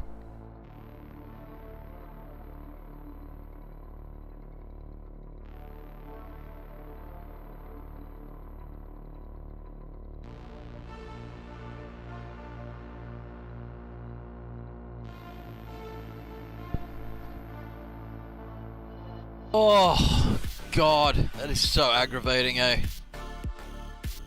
Holy shit. 2 fucking dog cunts in one fucking race. Holy fuck, man. Oh my God.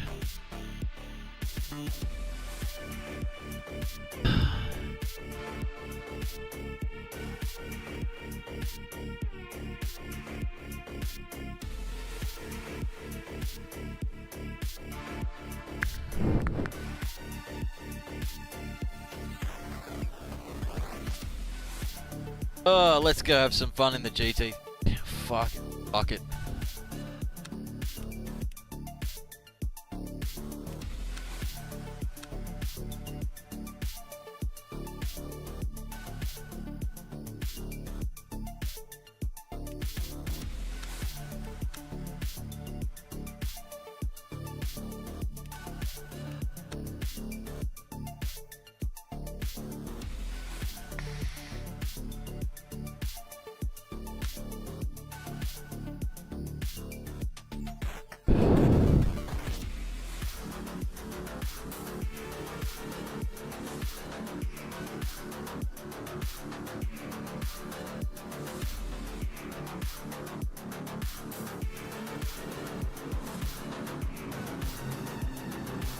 Some of the fucking people in these games, man. God, they make sim racing so unenjoyable.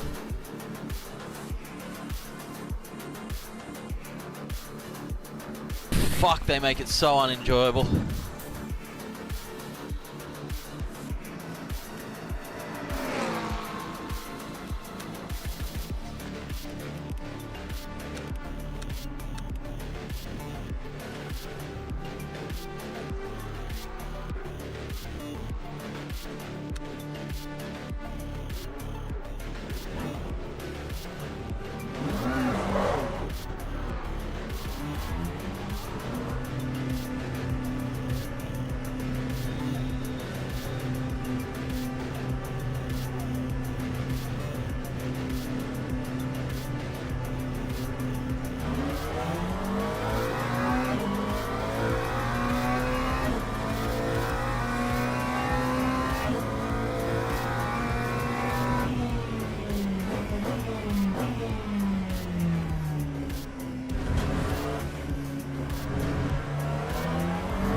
Wow.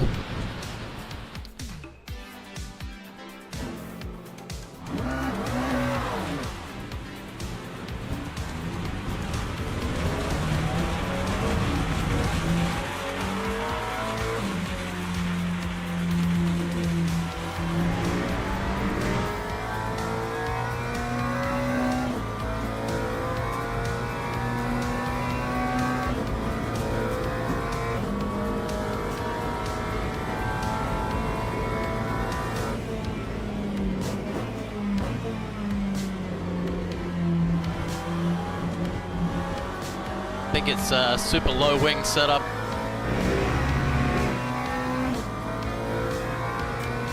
Not prepared for the oversteer.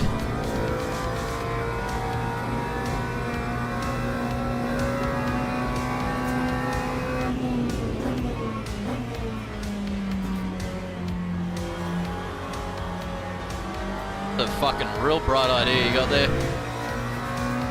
You started driving the wrong way down the track. What the fuck, man? I don't think these people realize that you can actually get in shit for acting like a fuckwit in the practice servers. For a little while there, you had to go onto the forums, but now you can actually report it through the game. Fuck, these people are fucking brain dead today, eh? Holy shit. Fuck, man. Retards everywhere. Feels a little light in the Macca. Super heavy in the Beamer. 25's alright in the Macca.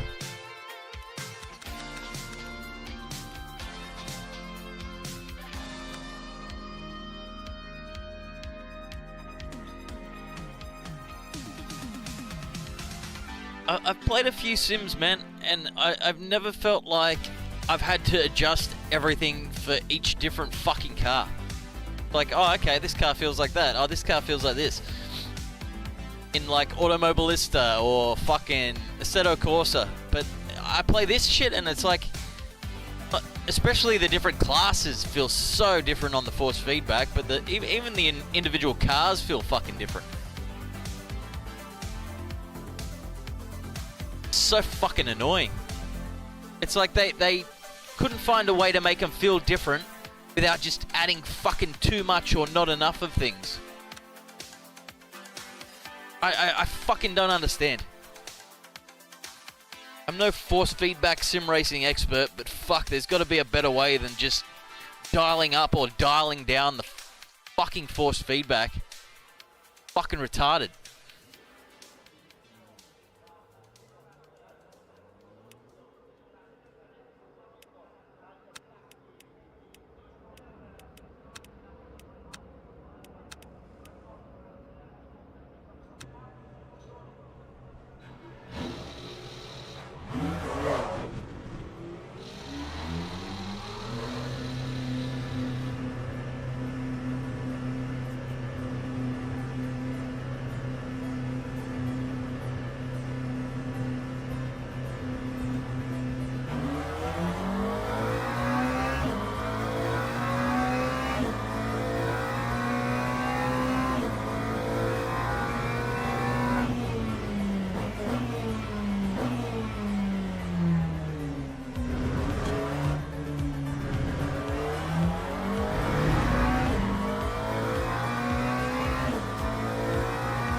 God, these cars handle like boats compared to the hypercars and shit.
Time 152.71.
Time 152.59.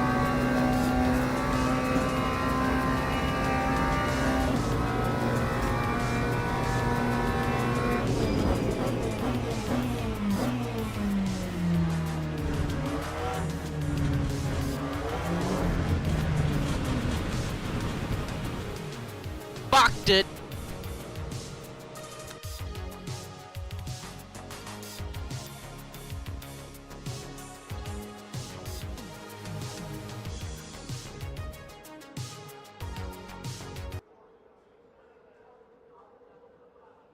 I still just can't believe the absolute ignorant retardation cunts in the last fucking race, man. Holy fuck. I just can't fucking believe it. Fuck. Why am I in split one, bro? Fuck.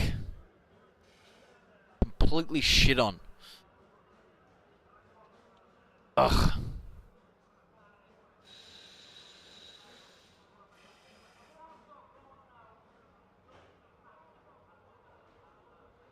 It shows how bad the general population is in this fucking game, man.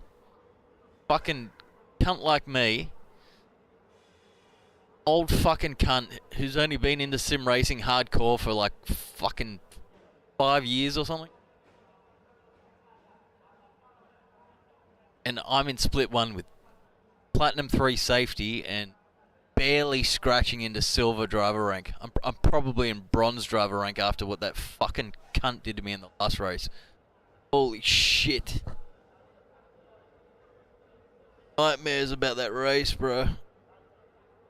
Oh, fucking hell. I honestly just don't understand how these people live with themselves, man. Like, they just deliberately go around ruining people's races, man. And they get banned and they come back and they do it again. Like, what the fuck is wrong with these people, man? It's some kind of fucking mental illness. Fucking stupid cunts.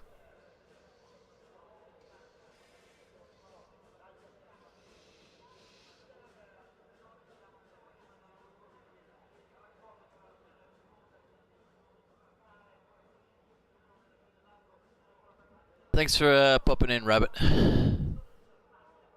Cat emoji. Sorry, man. Just had a terrible experience in the last race. Just people are... Fuck. People are just such fucking ignorant cunts, man.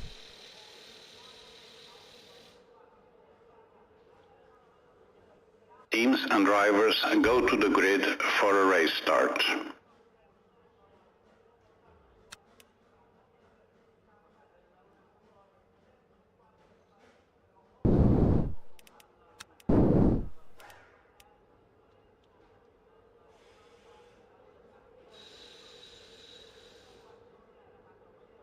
.6. Perfecto.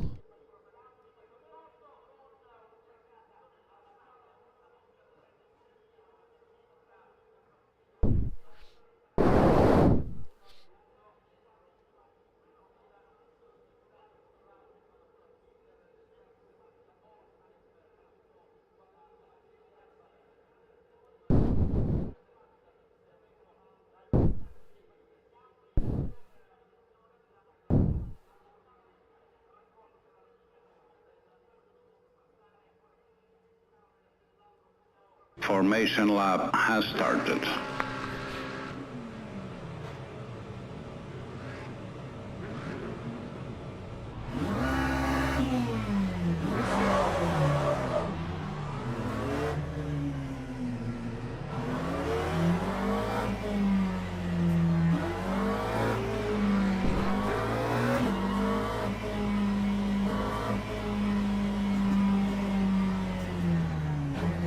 Oh, man.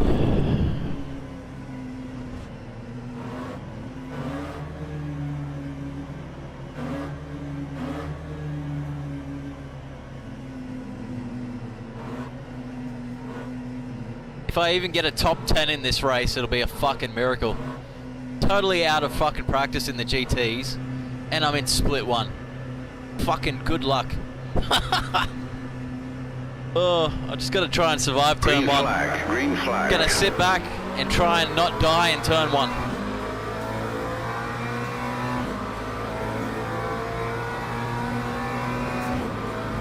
Jump off the accelerator super early. Don't even go into 6th. Brake super early. Forgot to put my haptics on my ABS, but that's fine. Oh God. That's what I'm talking about.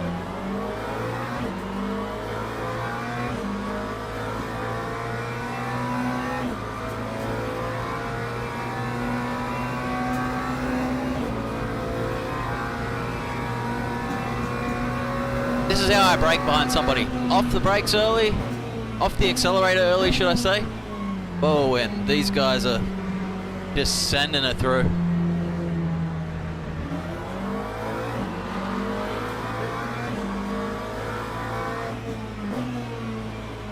I didn't expect them to fucking just send it through like that. And they literally like cut the fucking chicane too. Like they had no hope in hell of making that fucking corner. This is split 1. Fucking crazy. I'm up to 12th. Started in like 20 something.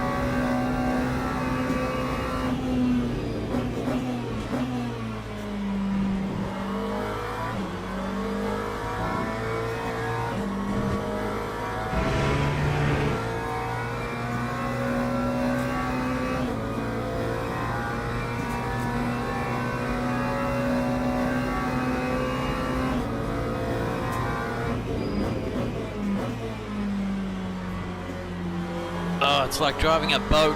Holy shit.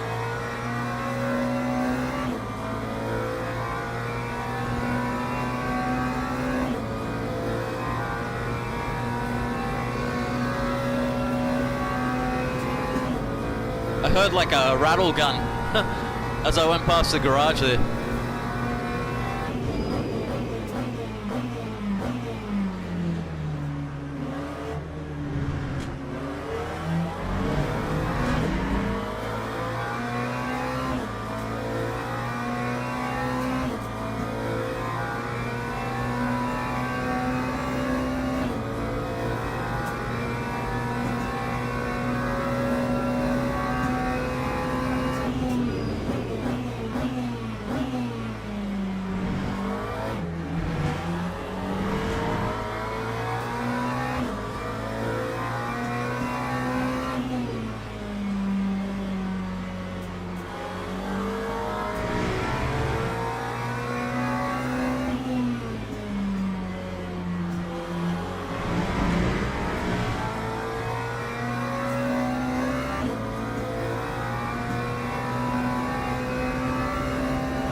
Lap 152.90. Gonna let this guy pass. Fucking faster than me. Thought this guy behind was gonna sneak through too. He did. All of these guys are faster than me, but they had a fucking accident, so I've got no hope in hell of staying in front of them.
Time 1:55.72.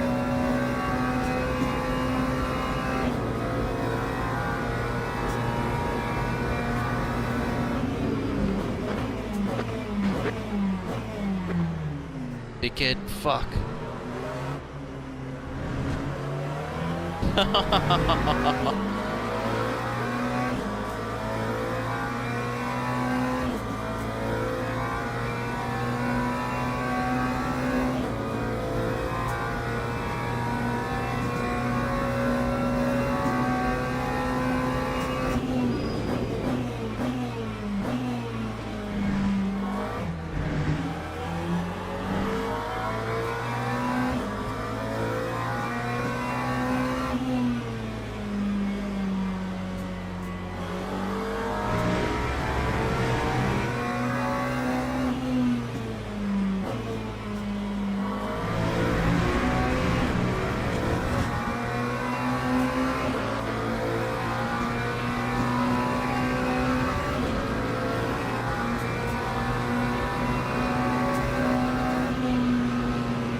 Gotta get used to driving the fucking GTs again.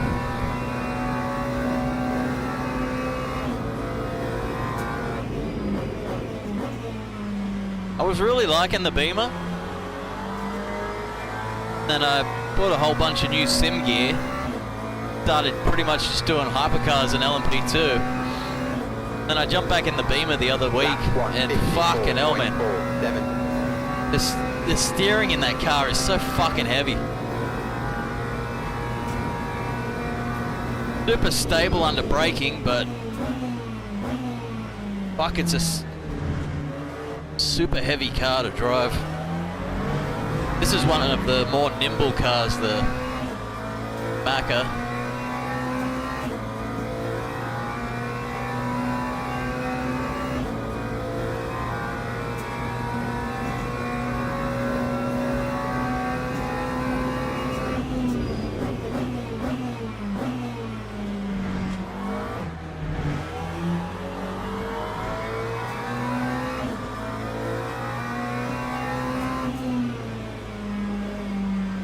Like I'm gonna come unstuck here. Fuck. Oh, fucking hell, bro. Oh, that was crazy. Fucking ball machine.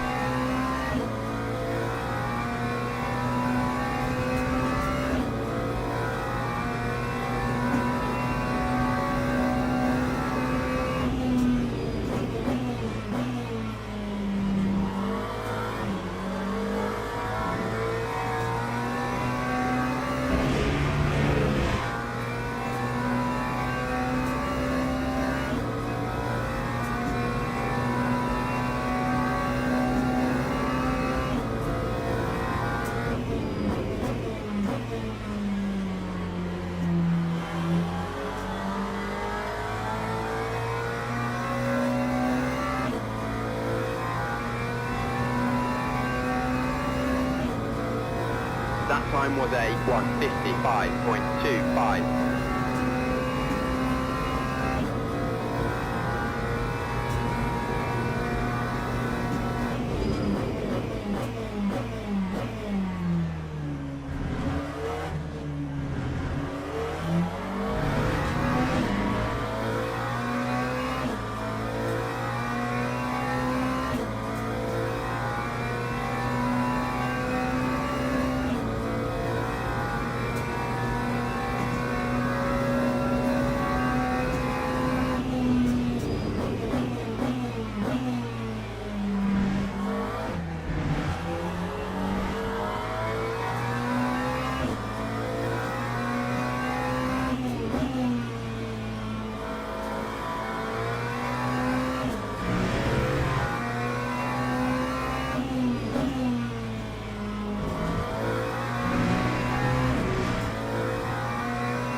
Holy fuck.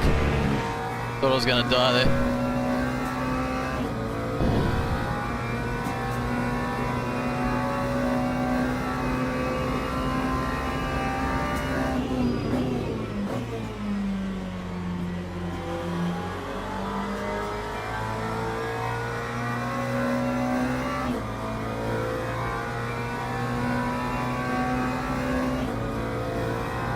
Time 152.16.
Fucking cooked it behind me.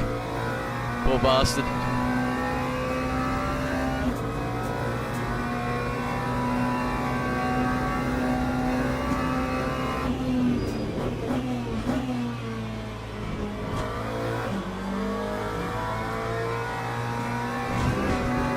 Oh shit.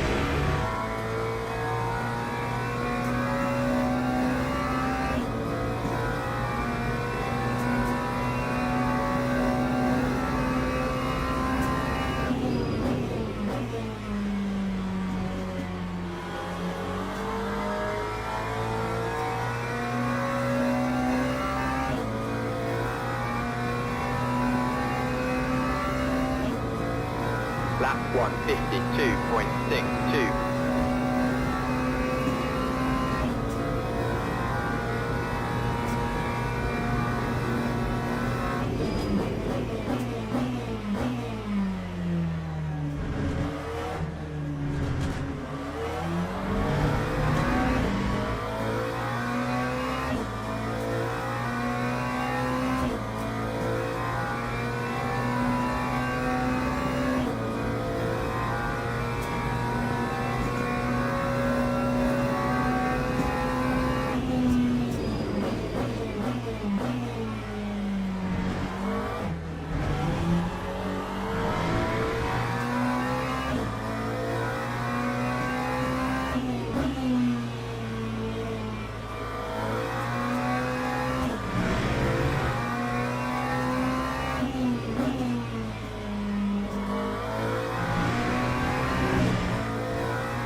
Time 152.91.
time 1:53.02.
That time was a 1:52.76.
Fucking JJ.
Hypercars at Silverstone.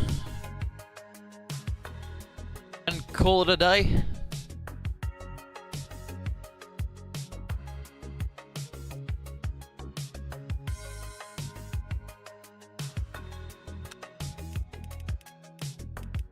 No practice, just fucking send it, cunt.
They should have a platinum race category.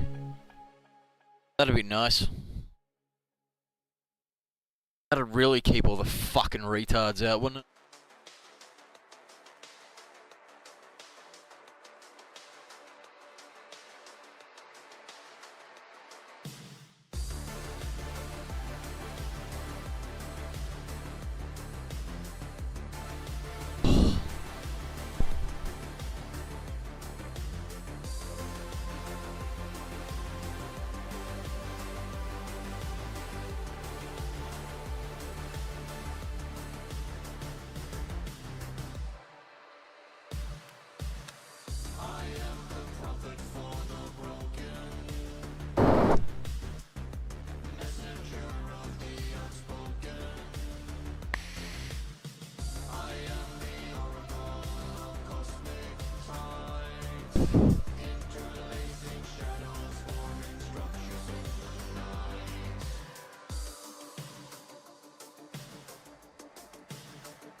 I hate how it doesn't show their driver ranking in here. Only shows you on the pre-lobby, which is bullshit. Because like that's before the splits have been allocated. So you've got no idea safety rating you're fucking racing against. All you get is these dog shit badges that they seem to just hand out to anybody.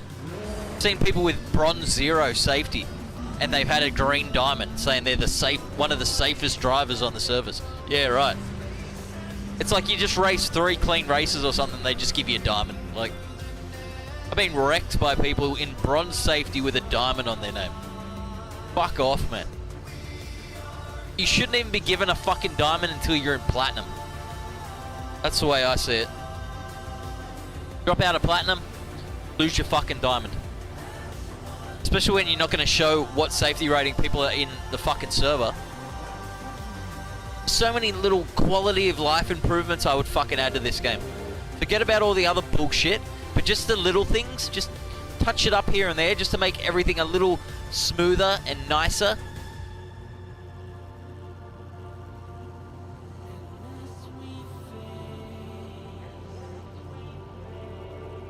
Race in this game. Need to just uninstall the fucking game as well. It's fucking so pathetic. I've heard stories of people that are, you know, they play iRacing and their iRating matters so much to them, and they're very harsh on iRacing because you got to pay monthly. But then they just come over here and act like complete fuckheads. Doesn't surprise me. This is like a fucking, this means nothing to them. It's where this is like the top sim for me. So it pisses me off when people are in here just acting like complete fucking clowns, man. Fucking bunch of cunts.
Cold tires.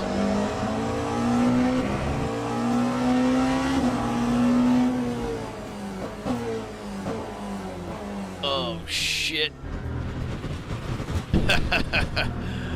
Oh.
Still cold.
been a while since I've driven the hypercars here.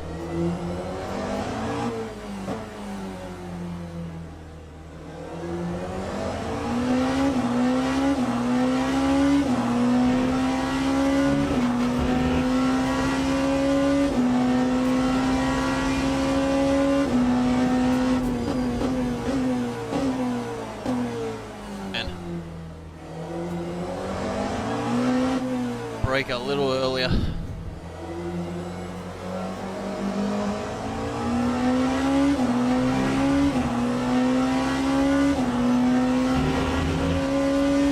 Could be a bad race.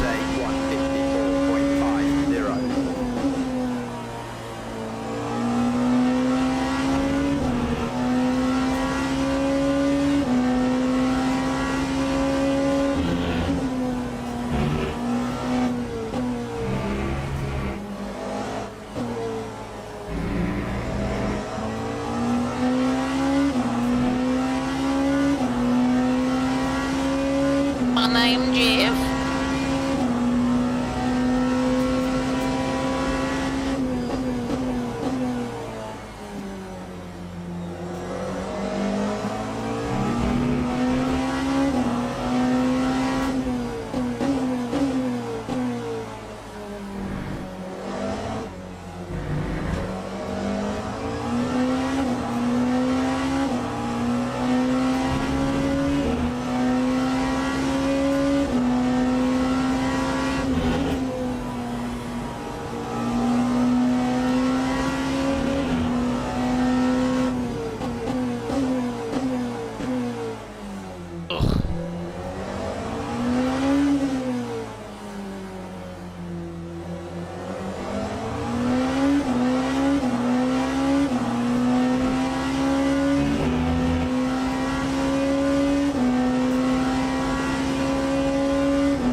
These people who use the fucking quick chat function, like middle of a fucking battle trying to get past somebody. The last thing I'm doing is, oh, I'm reading the chat. Oh, you said go left. I'm not paying attention to what their fucking name is, and I'm not reading the fucking chat. I actually have the chat off. Up when I'm not.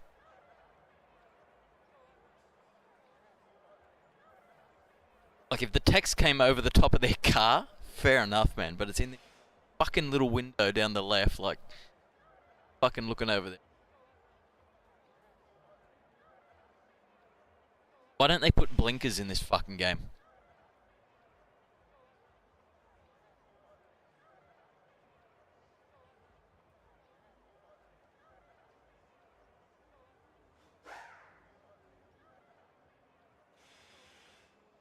I've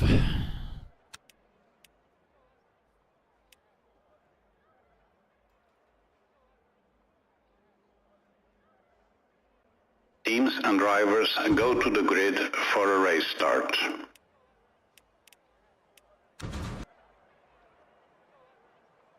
big fart.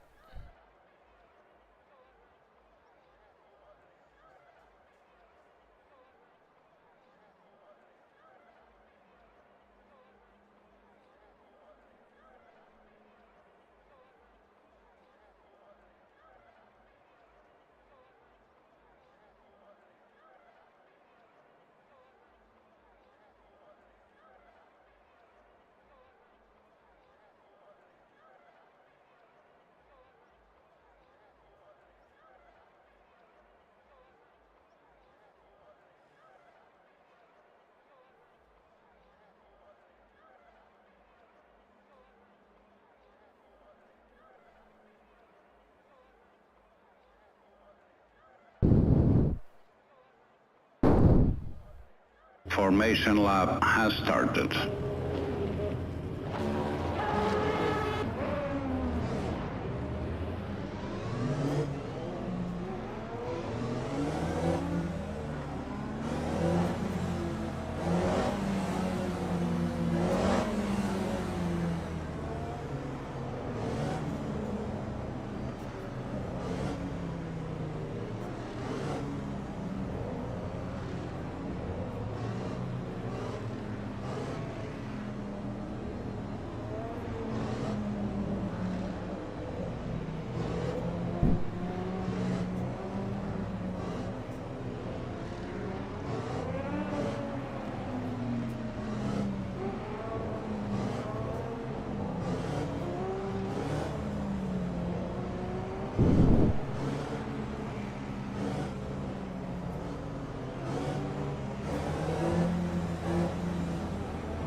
Oh, how many people are going to die turn one?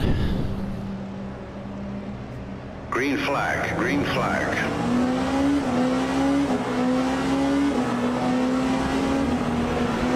Oh my god!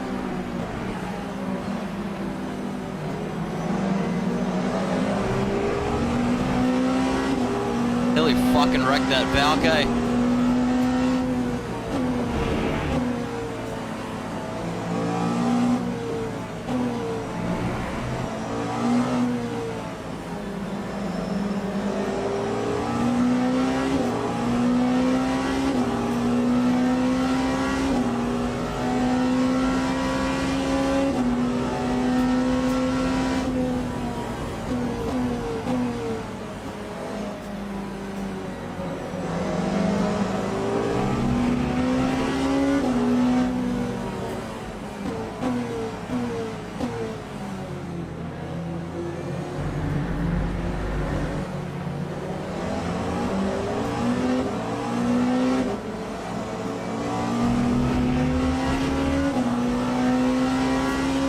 Got muscled out of the way a little bit.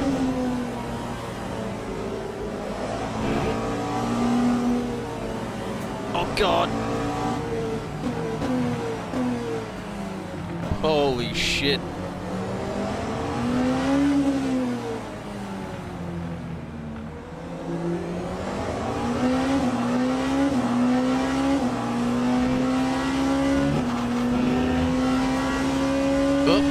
one bit the dust behind.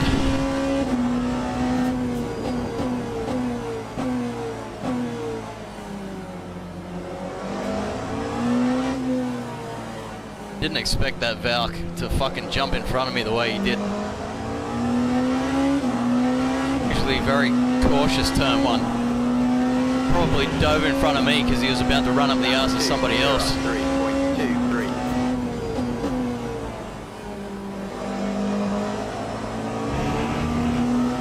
Got a little bit of damage. Not much though.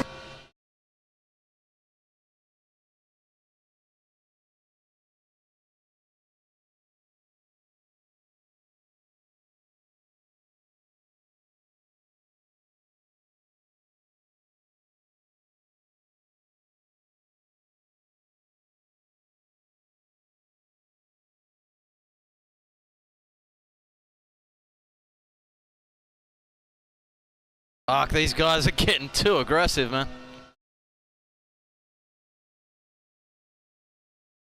Fuck, bro. Nearly slid all the way over to this corner from where they collected each other.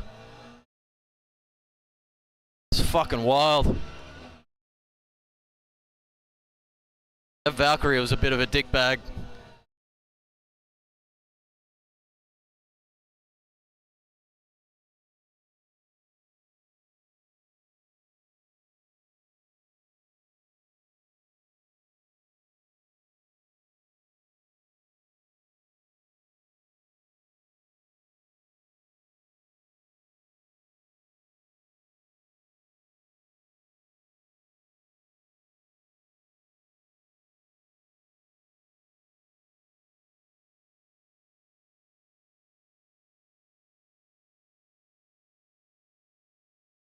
It's an hour-long race, and there's everybody just fucking annihilating the shit out of each other on lap one. Fuck it, hell, bro.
Fuck, this guy behind me is way quicker through maggots than I am. Fuck.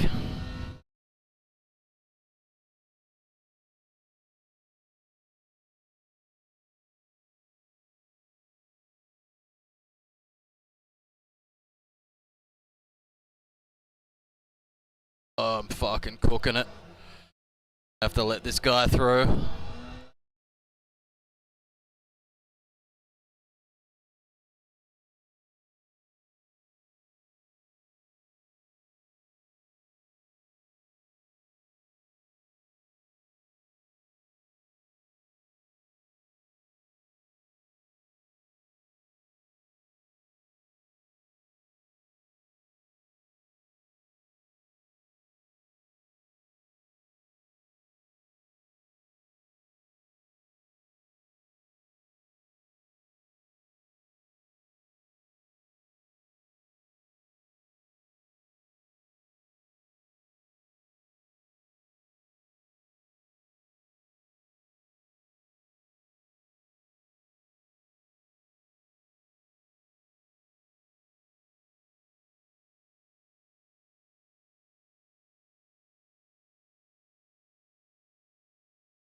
That was awkward.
Can't get it to fucking turn in.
Whoop.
Scared the fuck out of myself with that one.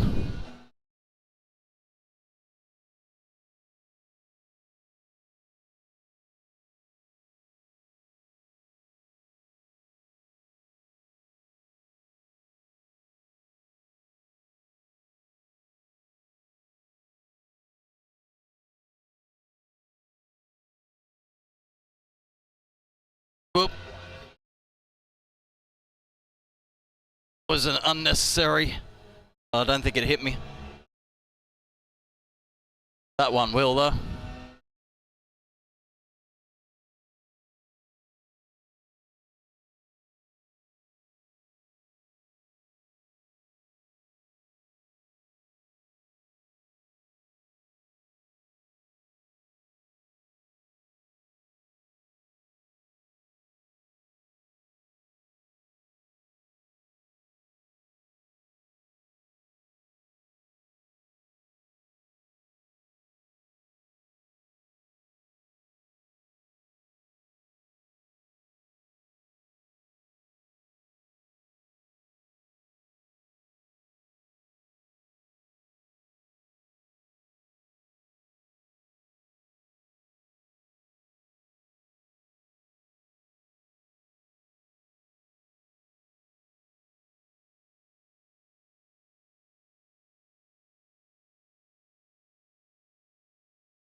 I don't want to push too hard and come unstuck, man. I just want to survive the fucking race, to be honest.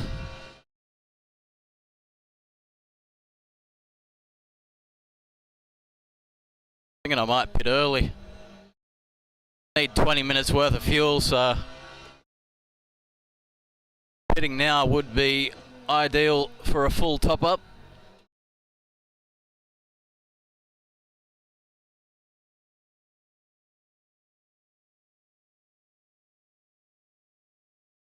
But then I'll get stuck back behind the GTs again. Probably better off just catching up to them again, then pitting.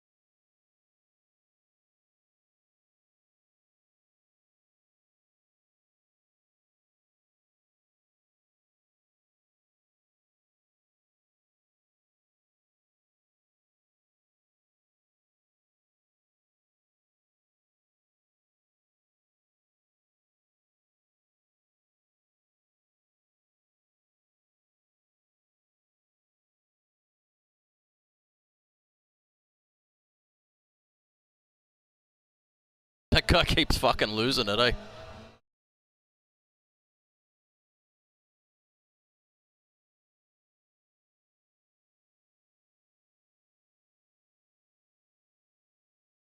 Fucking battery's running low.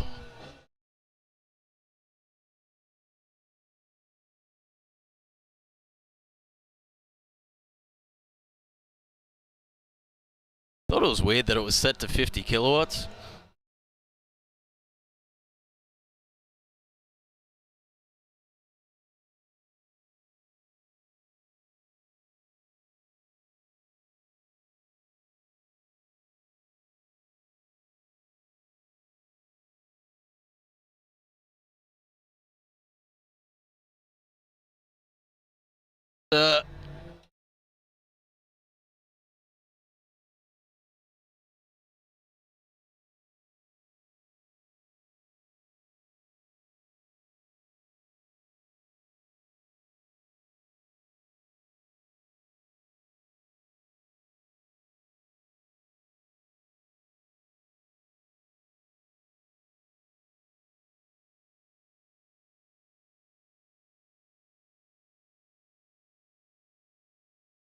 Oh god, it's fucking raining.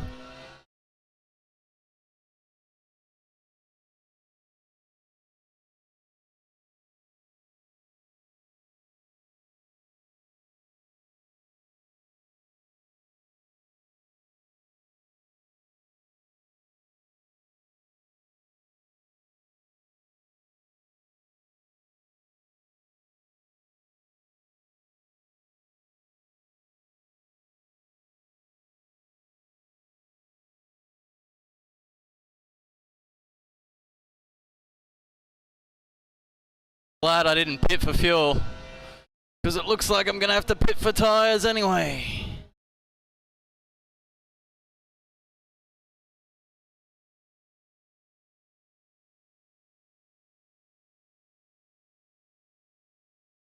Great, here comes the Valkyrie from earlier.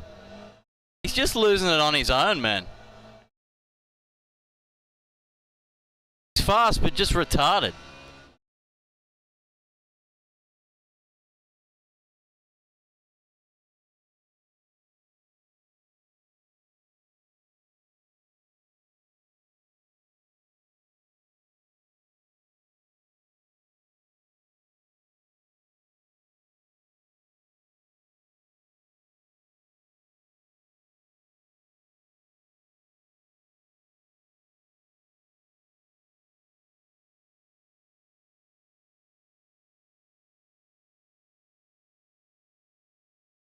Oh, it's starting to come unstuck.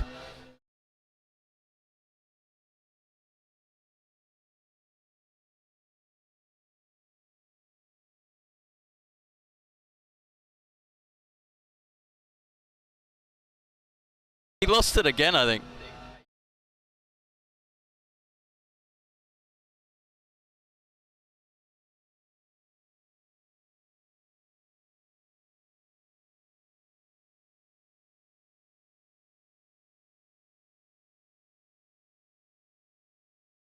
I don't think this rain's clearing up anytime soon.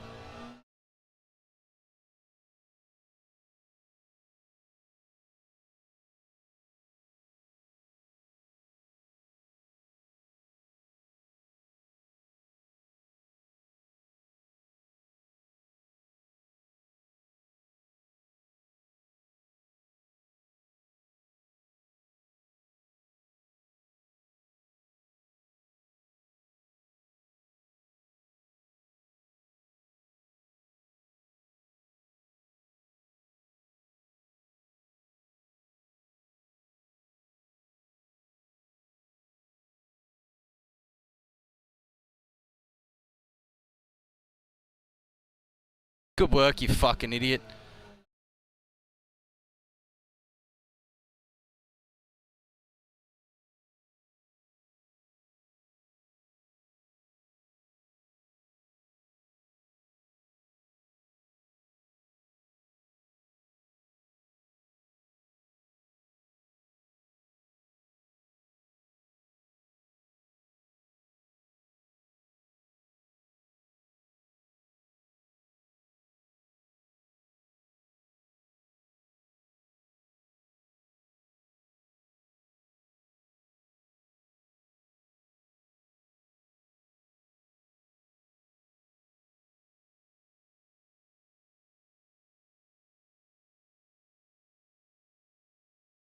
Oh no, I missed my pit box. Oh god. I'm fucked. I'm cooked. I fucking missed my pit box, bro. Fuck, man.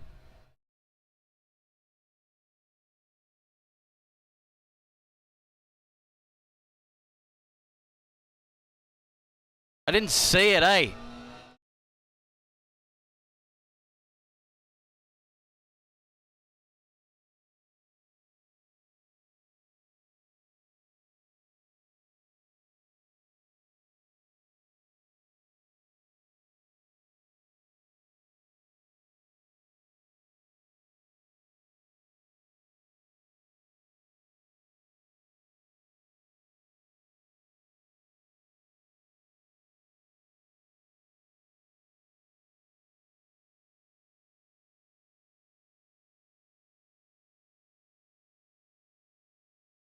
Completely fucked my race. Oh, man, that fucking guy hitting me up the rear, like, made me fucking be in a hurry and not do what I needed to do. Fuck, man.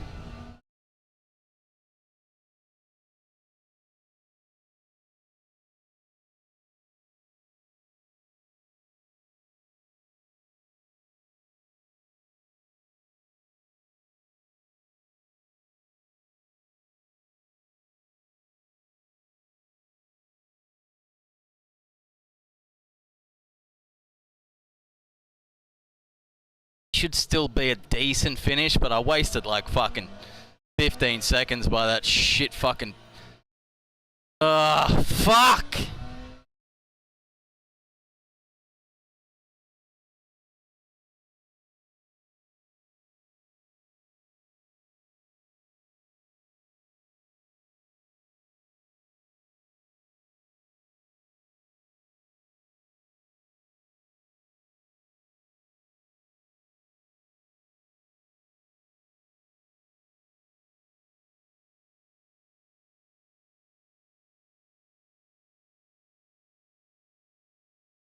Like the pit box doesn't show up until you cross the line. Because I've looked before I crossed the line. I thought, okay, it must be further up. Start fucking around my shit. Realize I was gonna reverse it, but there's more cars around me. I couldn't do it. Probably would have fucking got DQ'd for fucking reversing. Fucking cocksucking fuck.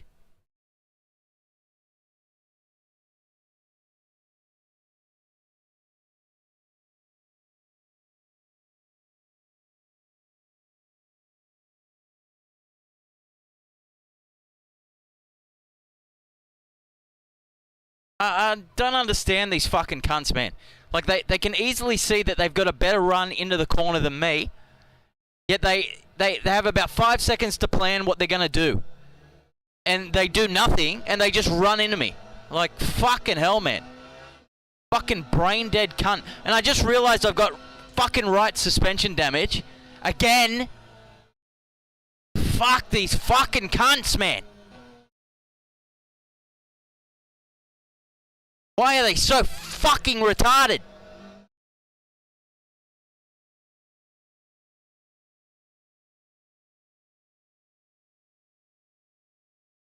If I had to fucking notice that suspension damage, I would have fucking repaired the fucking shit.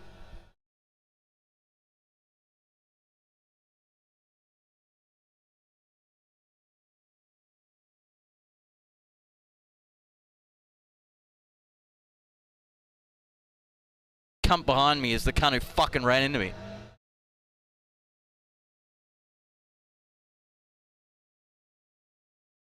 There's that fucking... Oh, no, it's not. Thought it was the Valkyrie, dickhead.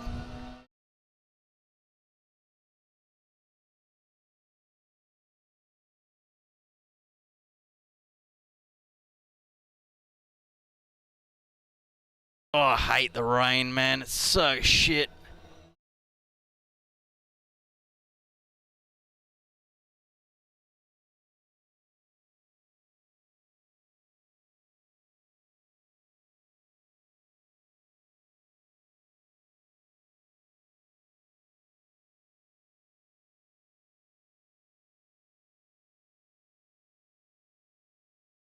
just no force feedback. It's fucking marvelous.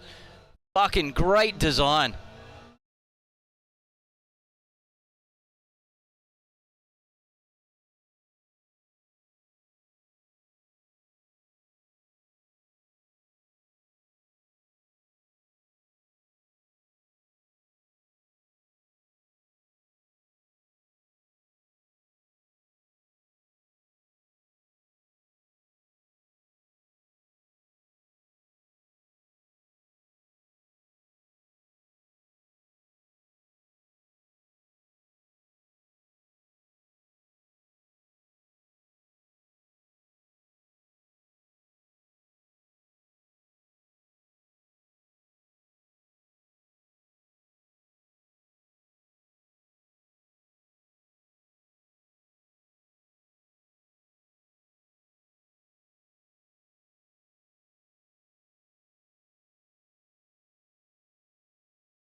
Oh, bruh.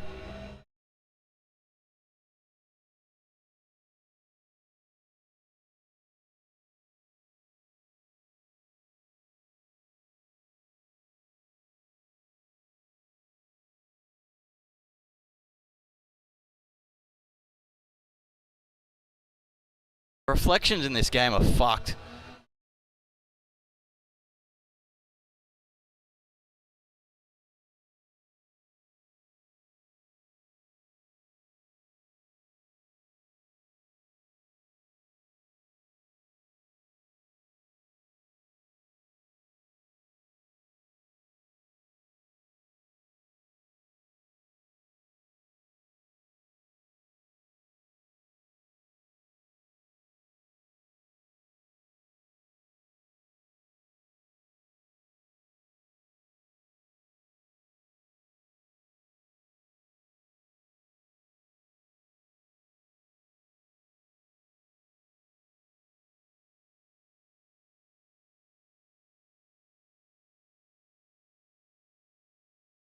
Fuck, it is bucketing down, huh?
We're up to third. Holy fuck.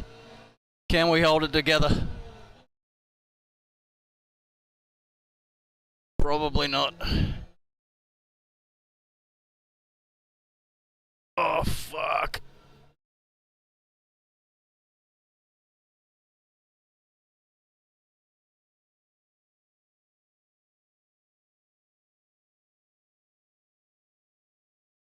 Especially with this suspension damage, like, holy shit, man.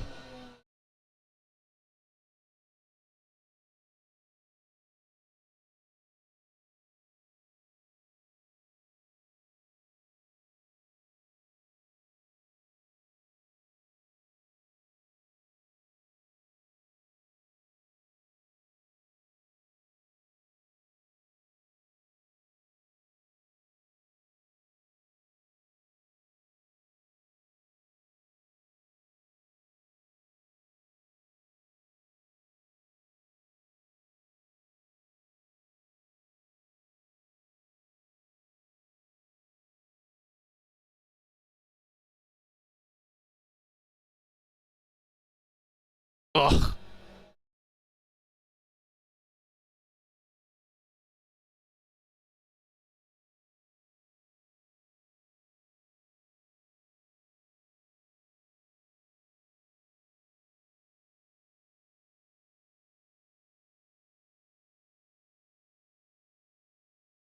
God, this is unbearable, eh? Holy shit.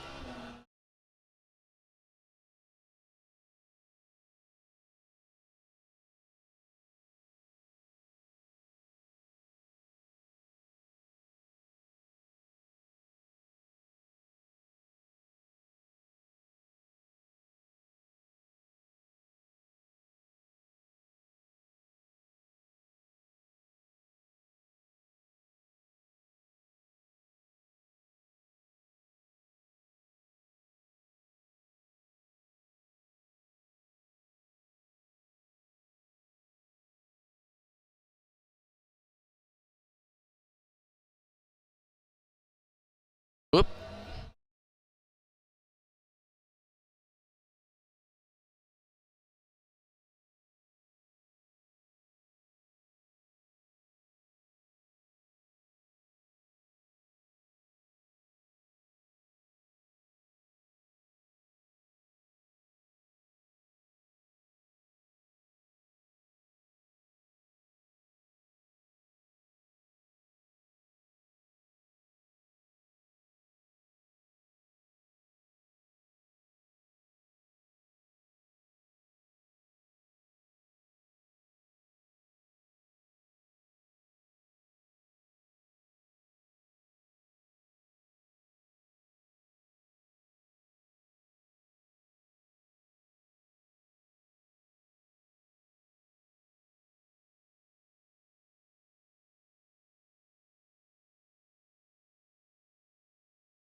Lost it.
Even though I practically gave myself a drive-through because I missed my pit box, I still ended up gaining like 4 positions.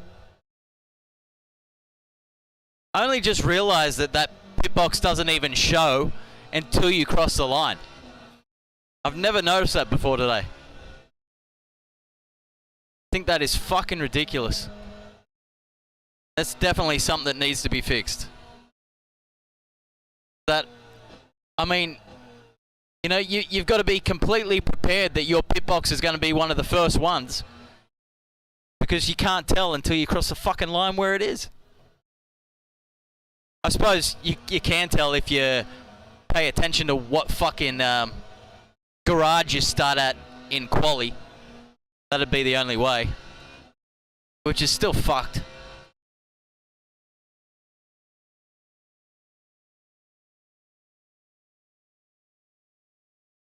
Imagine that was a real race. Your pit crew doesn't even come out of the garage until you cross the fucking pit lane. The pit line. A real fucking good team.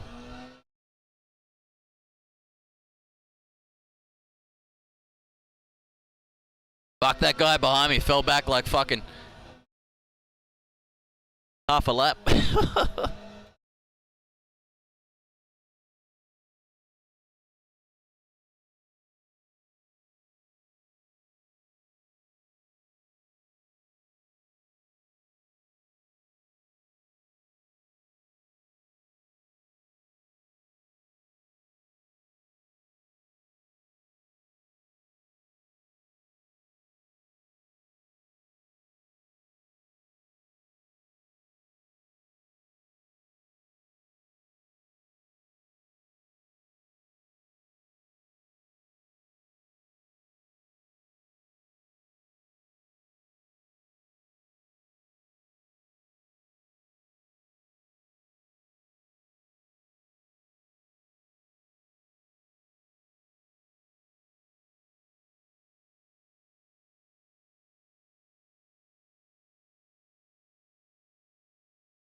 Suppose the races here are going to be like this all week, eh?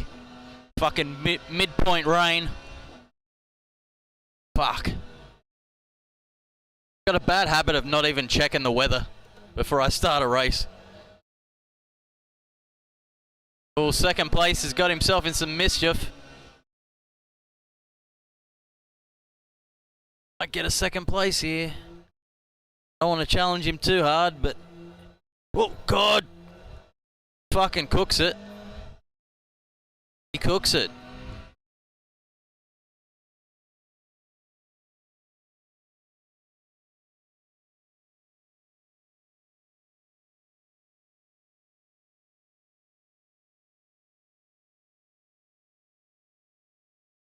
I think the rain's just stopped. Fucking hell, man.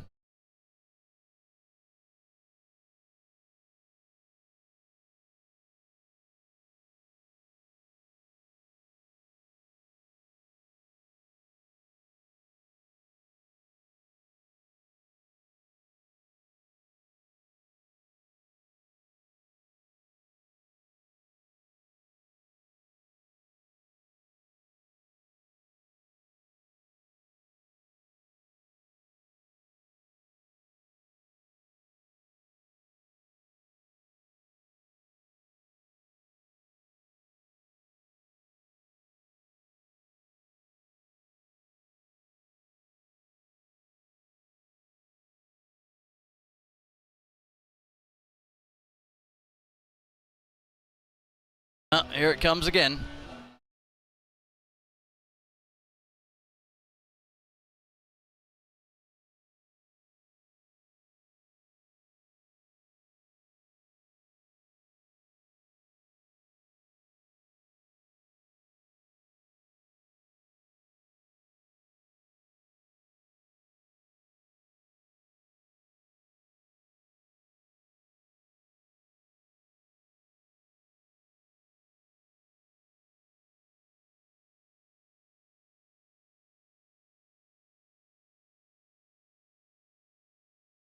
Guy's name, Rizzler.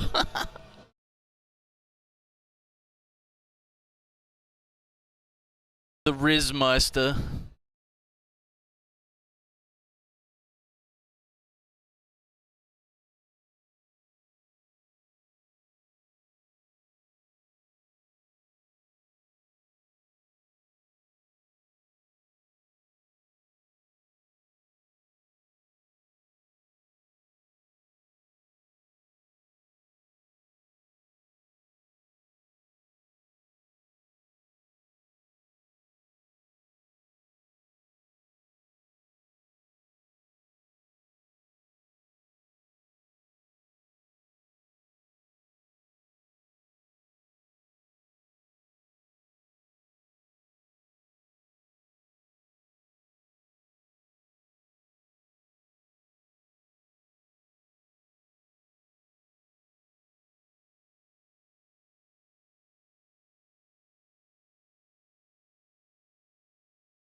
Fuck, I'm only just gonna have enough fuel for this, eh?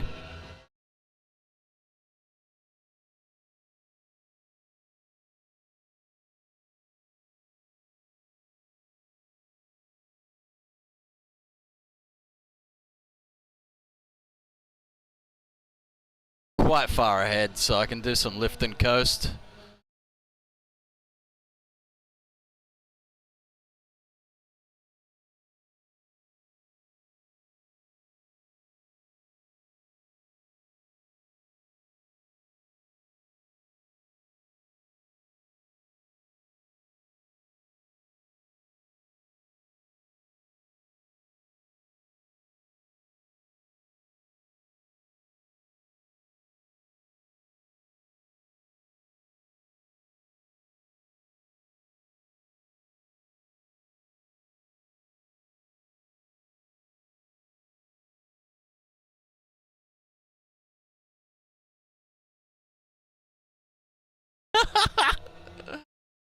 Scenic route.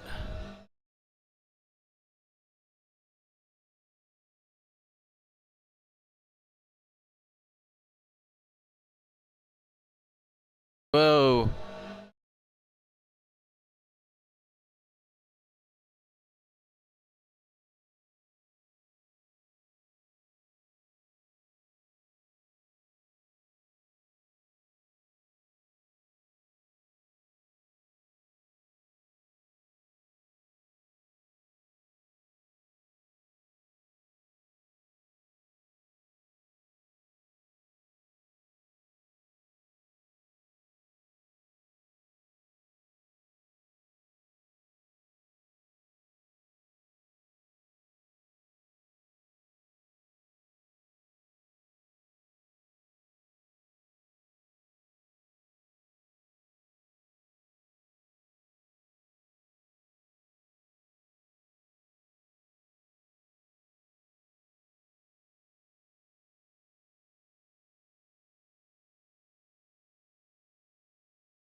Oh, he lost it.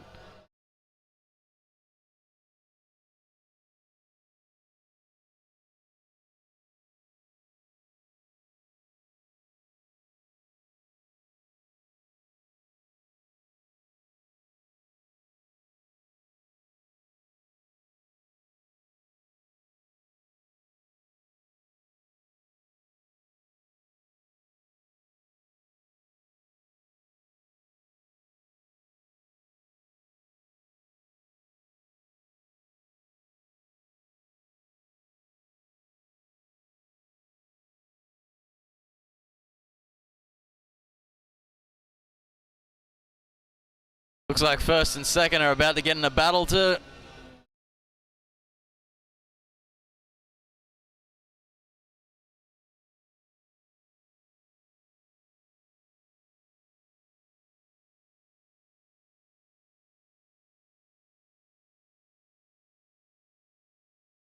driving this fucking thing in the wet reminds me of driving the Ferrari F40 in AC Evo. You turn the turbo up to 100 on that fucking thing, man. Holy fuck. It is wild.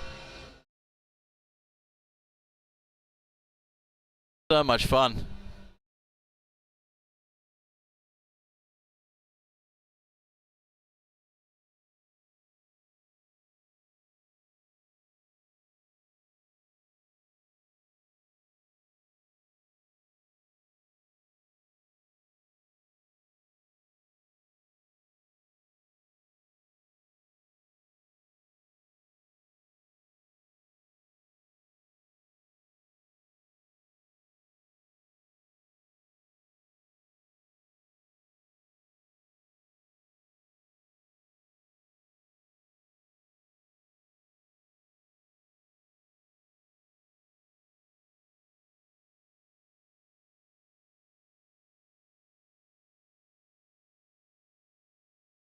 Oh, nearly there.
These guys in first and second must be having a fucking hilarious battle, eh? They've been right next to each other for the whole fucking race.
Oh, not again. Corner's got me a few times.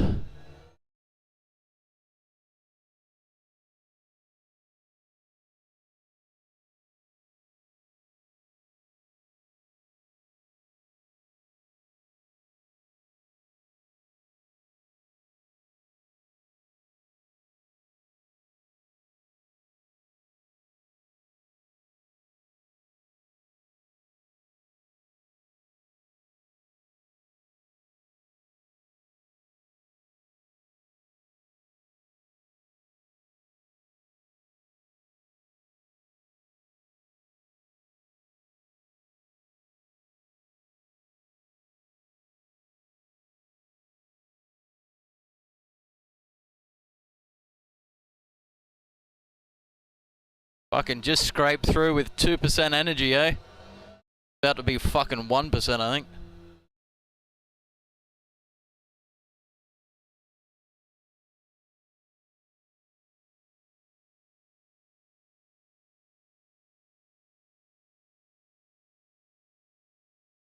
Fucking GG!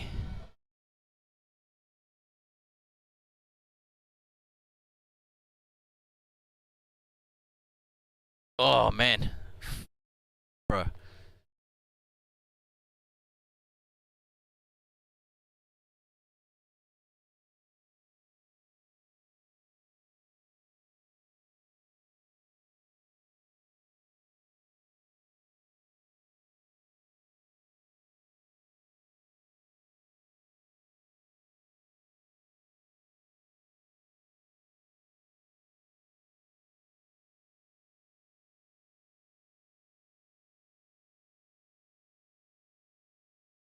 Oh, my fucking screen died again.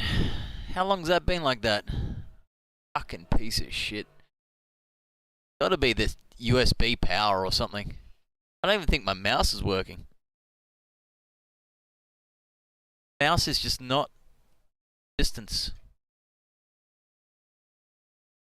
Re-plug it in. It must be some kind of USB power saving bullshit. Fucking on my streaming PC, some USB power bullshit. Fucking piece of shit. Never used to do this. It must be some fucking dog shit Windows update. Fucking boring race anyway. The final countdown.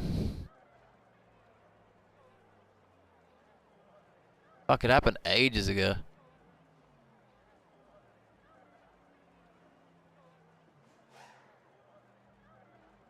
Like it happened before this race even started. Awesome.